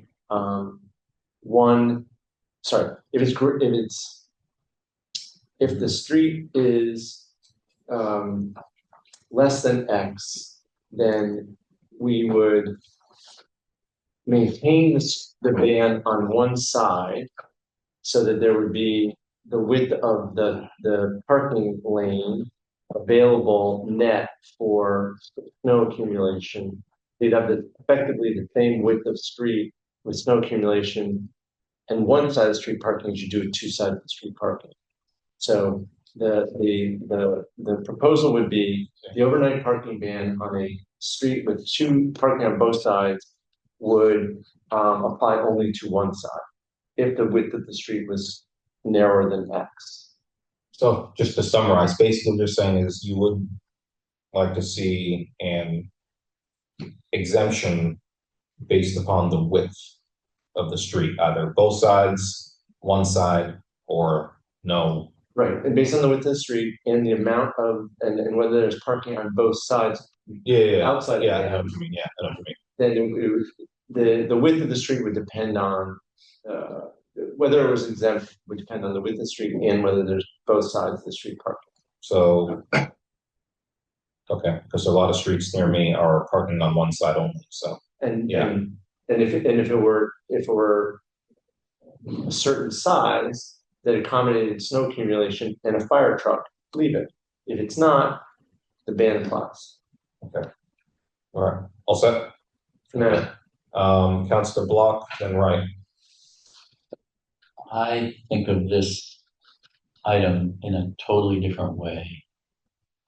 I think Councilor Roach, the attempt to create rules that would apply to all the streets in the city is something that we would have had to do had the parking ban been lifted. Then we would have had to go street by street, not all of which have the same width throughout their distance. So it would have been a big task that some people were not looking forward to. And I don't think trying to do it now for the reverse reason is really what this topic should address. To me, identifying a short distance on a street in neighborhoods where there's a high need, that is, a large number of people don't have off-street parking and they want to comply with this, but the municipal lots are too far away. And if we're looking for another tool, to me, being very careful about the streets that we might identify, limiting the length of the street so that it's 1 block long, or it's from this address to this other address, which would require specific signage. So this would not be a minor issue. But and I think about both Upper Falls and Nonantum as the places where this is most likely to be needed if we don't have the options for people that are realistic, then we've got to figure out what street is wide enough so that the snow accumulation will be tolerable and still allow for a limited number of spaces to be available for overnight parking. I could see doing that on a very careful, very limited basis. In different parts of the city where we really need to do this. The neighborhood idea, however you define neighborhood, to me, that's a non-starter. We have an overnight parking ban. We want to keep the overnight parking ban. To me, our charge is how do we provide relief to people who need it? And I don't think we need to go to the extreme that Councilor Roach was describing in order to achieve that. We need to be creative. We need to look at all the tools that are at our disposal. But identifying certain streets, certain sections of streets, we've got to be really careful once we push it that far. So unless we're really sure that our other tools aren't going to work or aren't going to be sufficient, I would look at this idea as a year 2 trial rather than a year 1 trial. Let's do the low-hanging fruit first, get these municipal lots going, expand them, get some data, try and figure out where we need to do this, where we really need to target our efforts, and then go from there. That's how I view this particular item. We have to be really careful about identifying sections of streets for this purpose. Did you have your hand up? Yeah. Okay, go ahead. I'm a no. And on this, and I'm like with Randy is let's do medical exemption, let's get the municipal lots out, get that information out to people and everything. And that's enough for this year. And then we'll get data and then we'll find out more. And having people have permits help with the data too, seeing where they're coming from versus, we were talking about no permits for anyone, but this is, if you want to collect data, that's a good way to do it. And I think when they collected the data, some of these people were a half mile, 3/4 of a mile away from the parking lot where they parked. But we would never know that without the permit and collecting data. But I'd rather, for this year, let's do, get the medical exemption going and then some, structure around sometimes being able to park on the street and then, get the municipal lots on it. That's it. That's all I want to see for this year. Okay. Counselor Silver, you had your hand up, and then we'll go to Counselor Albright. Yeah, I have maybe 3 or 4 comments. I'll try to be quick. Oh. So the first is that I think we should be thinking about street parking the same way we think about municipal parking, which is distance. If we were to think about it, though I don't necessarily think we may not want to consider it this year. The second is that a good rule of thumb is that 26 feet is kind of where you start to think about 2 cars being able to pass each other with 2 cars. 2 cars being able to what? Pass each other. Oh, pass each other. Oh, sorry. With a car parked on either side. Yeah. We've just gone over this with people that have there's other streets. The Newton South area. Yeah. I'm just thinking green. Yeah, I've been on. I can see Greenwood. It's off the Devon, right? Yes. Yes. Okay. All right.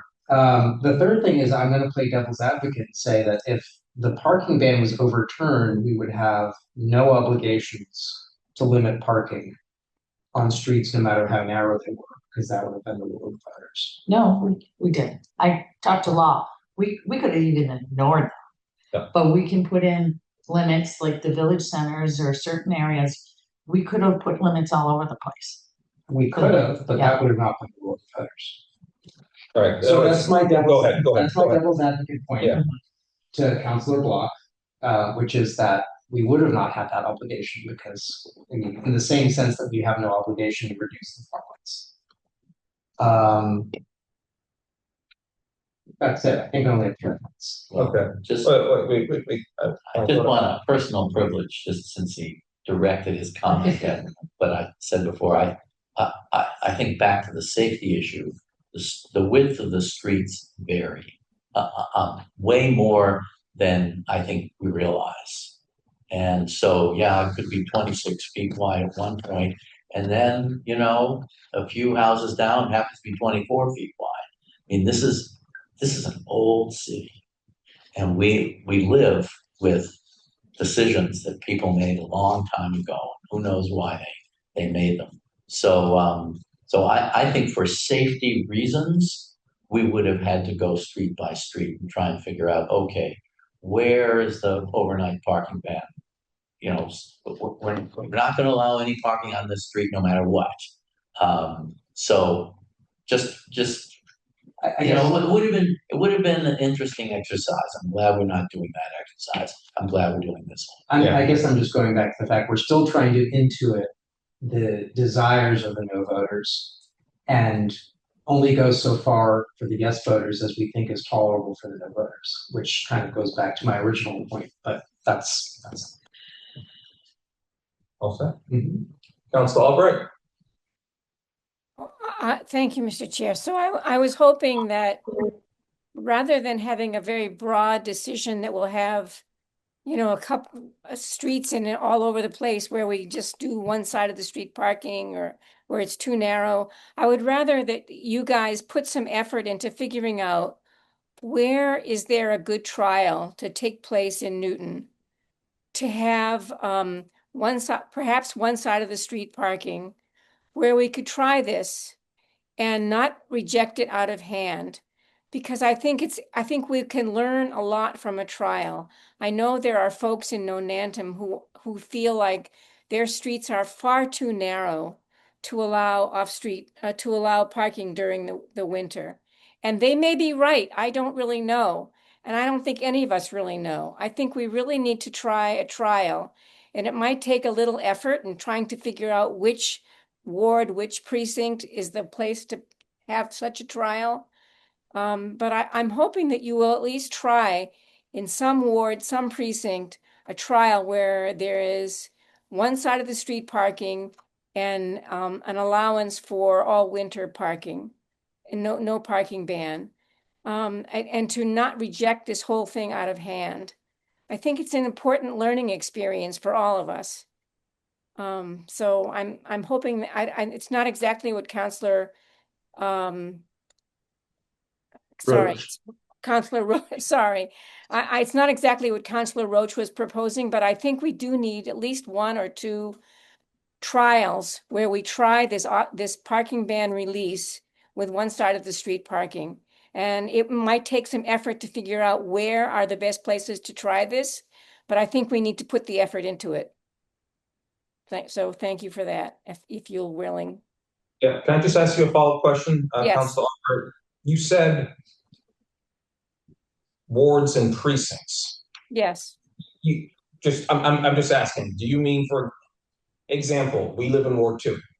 Are Yes. you suggesting that, we would take every street in Ward 2 and exempt the even side from December through March? Is that what you're suggesting? Yeah.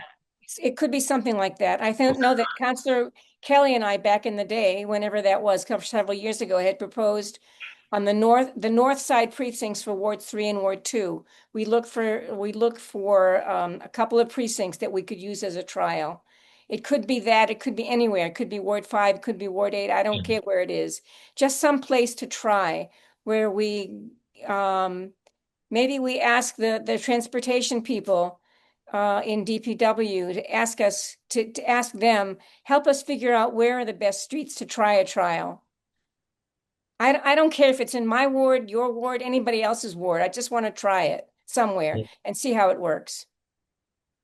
Okay. Thank you. Councilor Roach, your hands up. So I'm going to address Councilor Wright's point first. I have documented proof that my priority is the same as your priority. I think we should be dealing with exemptions before we deal with the streets. I do think we can do both, but I agree with you. But nonetheless, I think we can do both. I actually agree with Councilor Block that a trial of this in the first year makes sense. And but I would A trial of what? A trial of my framework of maintaining parking for certain street widths would be, if we do that, if we did a trial with the framework of street widths and one or two sides of the street parking, then we could look at how it worked and say, okay, this is something we can expand across the city, as opposed to, let's take a certain street and we'll come up with a custom design for this one, a custom design for this one, custom design for this one. What I'm proposing is, let's use the framework of street widths. I think now I'm blanking on names. Silver. Councilor Silver, wait. Yeah. Councilor Silver is, he's absolutely right? Like there's a certain amount of street width is necessary for the passage of two cars or a fire truck. There's a certain amount of snow accumulation we can account for. We can do the math and we can figure out in Nonantum, these streets can have one side of the street parking, and these streets will have any if you want to have safe passage and there's snow accumulation. And I think, yes, there are going to be niceties about the width of the street varying. Okay, so at its narrowest width across whatever segment, that's what we use to measure by. So all of these are problems that we solve. I would be delighted if we trialed this in some of the kind of more contentious areas where there are people who are worried about the snow accumulation being a safety issue, and there are people who are worried because there's not enough off-street parking. Perfect. Let's do that. I have no objection to that. But let's do it in a framework of of street widths, parking, and snow accumulation. One thing that I forgot to mention when I introduced this topic is that we have the ability to write it into the ordinance for a 1-year trial, a sunset date. We have the ability to do that. We probably would, I don't know if we would need a new docket item, but we have the ability to do that, one. Or we could write an ordinance so that traffic council would have that responsibility. Just, I'm gonna make that clear. So there's two avenues. See what I did there at the streets. I'd like to be very careful about what we use traffic council to do. I think the traffic council having broad policy discretion to sunset, not traffic council's bailiwick. Traffic council having the ability to select streets based on very clear criteria, feel more comfortable doing that. Say that last part again, please. Sure. If we're talking about a trial and we're saying that we're going to enable a trial that allows certain streets to have exemptions from the overnight parking ban, and we have clear guidance about what would be an appropriate set of criteria to qualify for that exemption, traffic council selecting streets doesn't bother me. Maybe others do. Having traffic council be able to determine whether a particular ordinance sunsets, no. That's too broad. Okay. So I would say selection, yes. Broad policy, no. Okay. All set. Okay. For now. So how do I say this? What problem are we trying to solve with exempting streets? When we look at the maps that were provided by the working group, again, the big one was on page 27.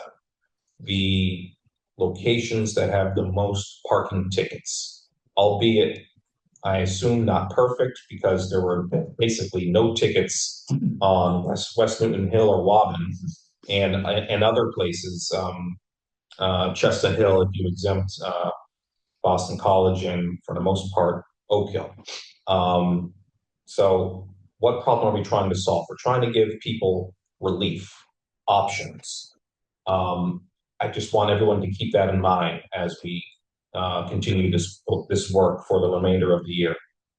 Can I have a friendly extension on that? We're trying to give relief while also acknowledging the very real concern people have about safety when the road narrows because of snow accumulation. And that's the balance we're trying to weigh. And where there are tickets, I suggest it's a combination of narrow streets and no off-street parking, which is where we see this balance coming into tension. So going back to the map that we got from Mr. Morse, which provided, and I don't know if we're going to use all of them or not, but you know, with the exception of really, you know, Woburn, the north part of West Newton over there, and Oak Hill, take out those neighborhoods, there are city-owned parking lots nearby. And again, you know, Nantum, Newton Corner, Upper Falls, those, in my opinion, are the parking challenges. So for example, I wouldn't exempt a street in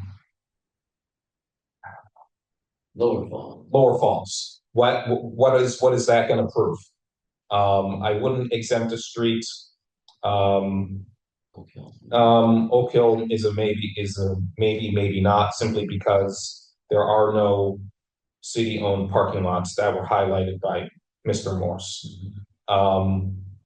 There, you know, so again, I think about that. Where are the parking challenges? And those are the places where I would consider if the street is wide enough and there are not enough municipal lots nearby. I'm using data and data only, the data that is available to us. I see it. So getting back to the meat of the question, should we exempt any streets? I wouldn't exempt a neighborhood, honestly. Should we exempt any streets by city ordinance or by traffic council? I agree with Councilor Block. This year, I would not.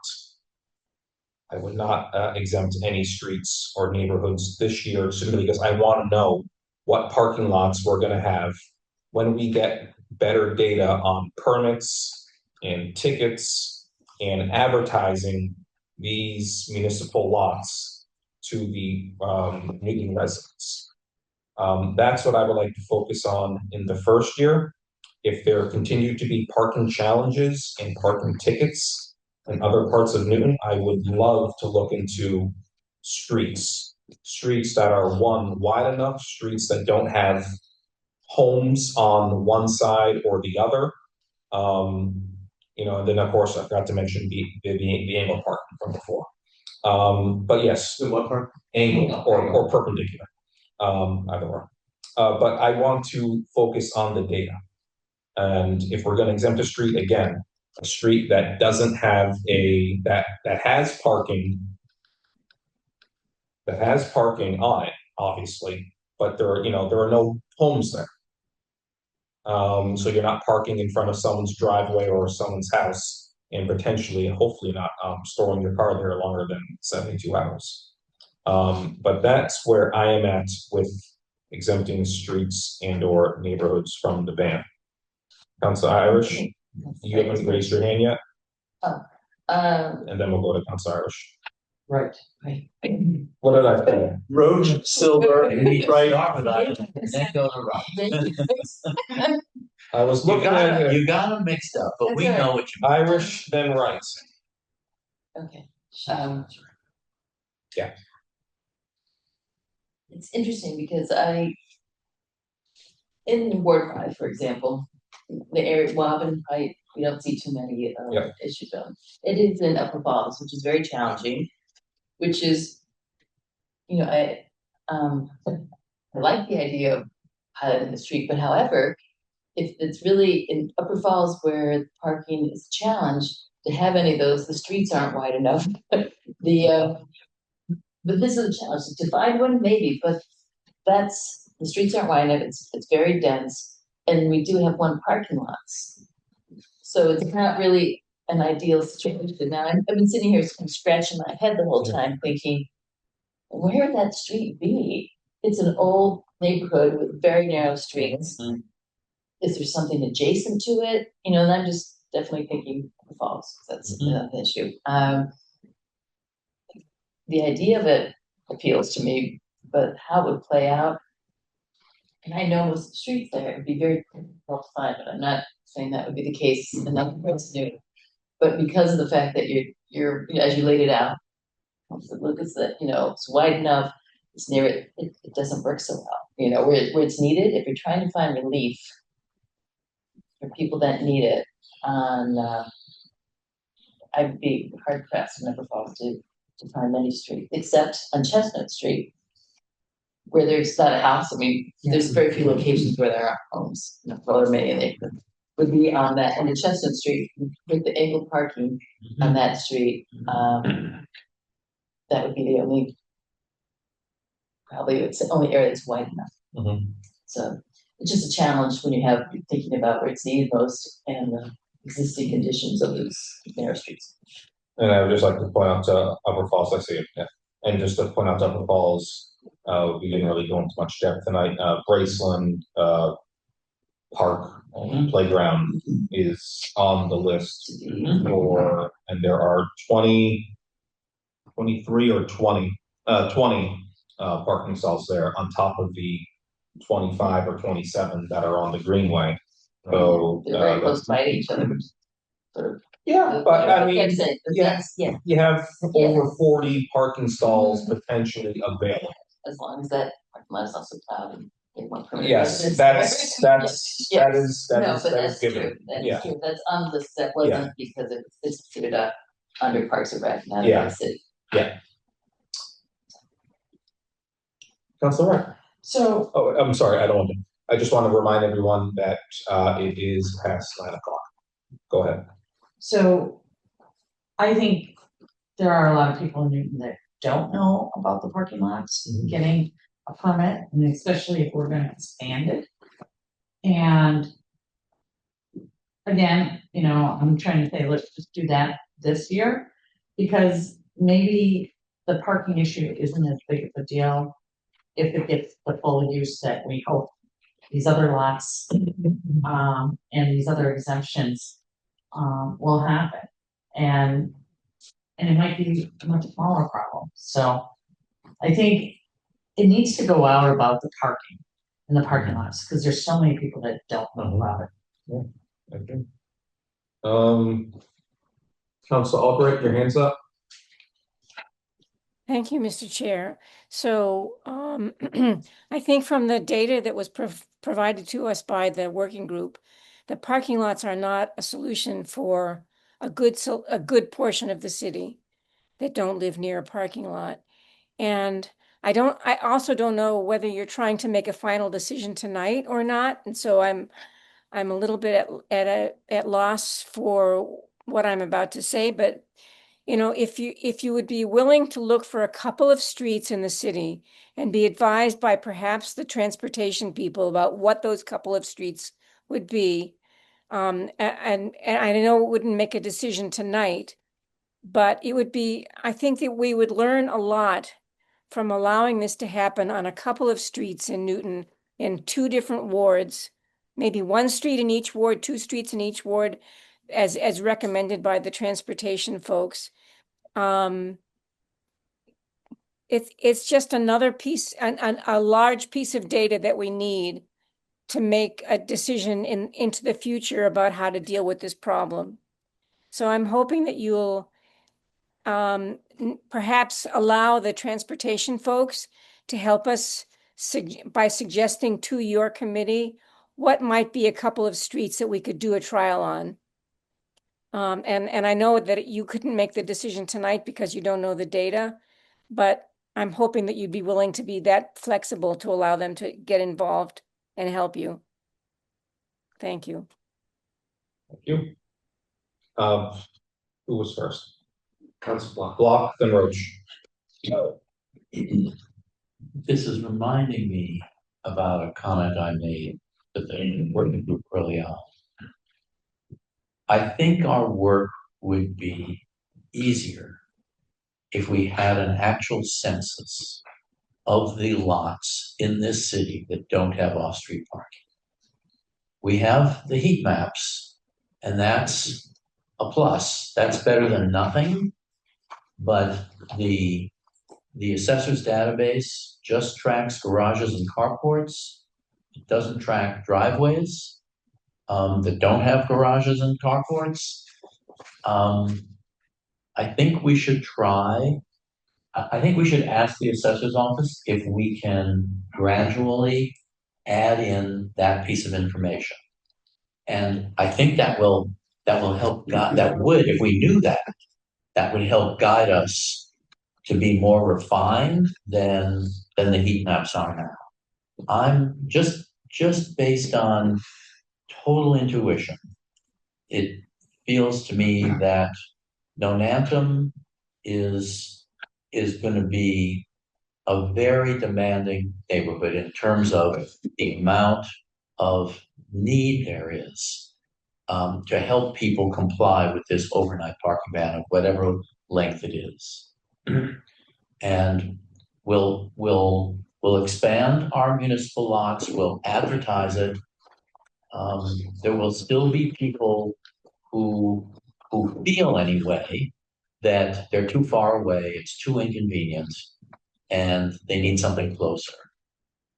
But I would feel a whole lot better about focusing on that if we had an actual list that says, these are the addresses. This is where our zoning rules are, all of these rules that we've created over the years, this is where it's hitting home. And back to Councillor Albright's suggestion that we get some advice, we get some guidance.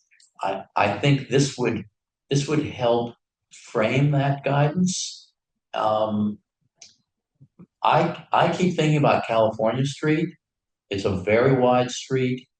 It's, it wouldn't be the most convenient for a lot of people in Nonantum, but it would be pretty convenient for some. That's the kind of circumstance that I'd be looking for, and by no means would I say the whole length of California Street.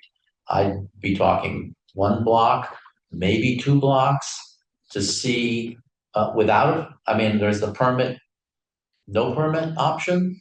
The no permit's a whole lot easier to administer, but if we said there should be a permit system to just like the most used municipal lots, we would learn a lot more about how often it's used and who's using it, instead of it just being a free-for-all. Because if there's no permit, then the people who happen to live really nearby but have off-peak parking, they just might use it because it's easier for them to use it, and we won't know that. We'll just know, 6 out of these 8 spots on average are used every night, during this period, but we won't know who they are unless we start taking license plate numbers and tracking that. I don't think we're going to do that. So I'm still very skeptical about trying to identify some streets this year. I think we should. I think it would be an interesting trial, but I want it to be as informed as possible about where the need is greatest that we should address. That's it. Okay, I could just add one small thing, just so you're aware, Forte Playground is on the list that Mr. Morse gave us with 50 parking spaces. Oh, okay, well, maybe. Which is adjacent to California. Yeah, well, that Okay. may nullify California. It's a wide street. Yeah, I know, yeah. It's Nonantum, so maybe Linwood is a wide street that would help Nonantum, but I think it should be very, very limited. The safety issues, that means not just 26 feet. You need more than that to be able to not worry about the snow effect and the the narrowness for emergency vehicles and all the rest. So anyway, thanks for pointing that out on 14 Park. Yeah, I forgot about that. Councilor Roach, did you get your hand up? I did, but I think Councilor Bach kind of made my point, which is that these wide streets provide the opportunity to alleviate the pressure without creating any safety issues. So I mean, it's a win-win. Mm-hmm. And if folks, I think we should be aiming for. We have kind of an interesting and productive tension here, right? Because we want to do trials. As soon as you limit the trial, you have to administer it in a way that's more complex than if you did something more broadly, right? So, but that may be the cost of doing the trial. So I don't object to doing a trial to take advantage of to see if the basic space concept is sound that we can apply more generally. Mm-hmm. Okay, we've been talking about this one for I think 45 minutes now. And again, as I said, it is past 9 o'clock. The remaining bullet points on here should be relatively quick, or we could always just punt on those. But I do want to get a sense again from the committee, if you are interested in advancing legislation, either to give the authority to us, we would write it into the ordinance, or we would write an ordinance and essentially give it to traffic council along with guidelines. I would like to table that discussion because, in case what Councilor Wright said, I think that I would be more comfortable after we've had a discussion about exceptions weighing in on this. Exceptions meaning do you mean the all night parking hotline? No, the exceptions like the disability. The disability. Yeah. Okay. So I would like to I understand the need to have a straw vote Yeah. framed as you did. I just think it would be, the sequence would be better if we We knew need exceptions. more data. I just like, I think when we discuss exceptions, then again, to Councilor Wright's point, how much are we biting off this year? Makes it would maybe color the way we view this particular piece of the puzzle. Mhm. Am I? Yeah, yeah. Are you in agreement on this? Yes. You're not gonna cut my legs down on this one? No. Okay. No. She knows. Okay, all right. Any other comments? So I just, Motion to adjourn. no, not yet, no. Always in order. I know the clerk is interested in that. We are almost there. We are almost there. But I do, okay. Sense of the committee, we are gonna do a straw vote. Do you want to table this until we get more information on the disability hardship, the exceptions from the police, and further discussion or further information from Mr. Morse on the municipal parking lots, which I will follow up with him. So you asking straw vote? Would you like a straw vote to table a straw? Vote You on don't need a vote to table. the streets on. Street. Yeah, that's not street. That's Yeah. what you're asking. And again, it doesn't mean we're not gonna do it. We just need more information, but I think it's chair's discretion about when we raise the straw vote, and so I think that it's up to you to decide whether we postpone the straw vote until after the acceptance session. yeah.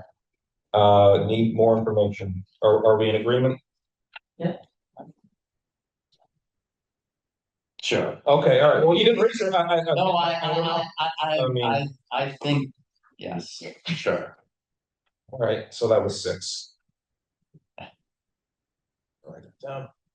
This is the straw vote to postpone this, right? Yeah, I think, I mean, also to Councilor Block's point, I think it would be interesting, even if we can't say to the assessor's office, can you start collecting this? How long would it take to collect Yes, this?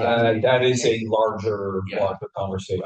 But it It might be interesting just to it know. may not be that hard. I don't know. They may have like a cycle for reviewing. Maybe I was trying to figure And that if out. they review a quarter of the parcels every year, so maybe be 4 years, which Do you want to work with assessing on that? I would be glad to. Sure. There you go. I guess I got an aside. Homework. Fair enough. And so, Fair enough. so Councilor Block, what is the metric that you're looking for? Car storage or? Well, I think the first metric is there a driveway, just like is there a garage, like garage or a carport? Then there's, I don't think you have to add driveways, there's a garage and carport, but if there is no garage or carport, is there a driveway? The assessor's database does have a line that says garage. Yes. Yes, But they, yeah, but not and driveway. carport, but not driveway Yeah. in the absence of garage or carport. But So- again, so I have the whole assessor's database. You can ask for a copy of it, the very big Excel spreadsheet. And you can go and sort. You take out all the ones that do have garages and stuff. And then now you got a smaller list. And then you could probably use AI and take a look and. Okay, go earth. well, I wasn't planning on doing that, but Okay. you could do that if you want to. Yeah, that's why I'm very I involved in think, that. yes, But I will it's- contact the assessor's office and Okay. see what we can, see if there's anything that can be done. And I'd just like to also point out on page 31, the working group did give us a heat map of estimated number of garage and parking spaces for every household. So it is here, again, not driveway. There could be a second metric, which is how many cars could fit in a driveway. So you could have a driveway with one car or 2 cars. Yeah. And that would be good information. That may be harder to add to the assessor's database, because that, But some of the people who want to get rid of the parking ban, they just don't wanna move their cars, even though they have. well, room in their- I get that. You can't solve everything with just. Yeah. He's not put that with just to the- data collection. Oh, I've done that for 25 years. I just wanna know these numbers. We talked about the cars at one point, last meeting, you mentioned, looking at the number of cars registered to houses, and you said you knew how to access that information. Yes. Was that on your homework list? It might have been. You put it back on my. Okay. Yeah, Okay. the dog, Remember that, the dog ate it, right? Yeah. The The dog. dog ate it? The dog ate it. Yes, I remember. Dog ate my laptop. No, they can, they can. So what would we be looking for? Houses that have Households. that have more cars than the amount of space that. Well, he's gonna give the number of houses. The number of cars Registered. and then the number of households, we get a ratio. Well, It'd be slightly imperfect, but it's something. Yeah, sure. You could actually. So, I'm just going down the list here, okay? The next one was any other ideas not prescribed by the working group. I didn't hear anything from anyone, so I'm going to. Underground parking lot in Newton What? Center. Oh. $200,000 space. Yeah, and you have the money to fund that, yeah? I'd say Yeah. every guy who moves to Newton between the ages of 30 and 45, and they see Newton Center, the first thing they think is, why don't they put an underground parking garage? Well, we can get Councilor Farrell in here, he's gonna give me right. an earful on that. Over And the then, years. there's the other problem is how expensive it is, but And it's polluted. Oh, it's so Yeah. gross. Yeah, there's, Yeah, yeah. it seems so simple. Yeah. But I think that's all.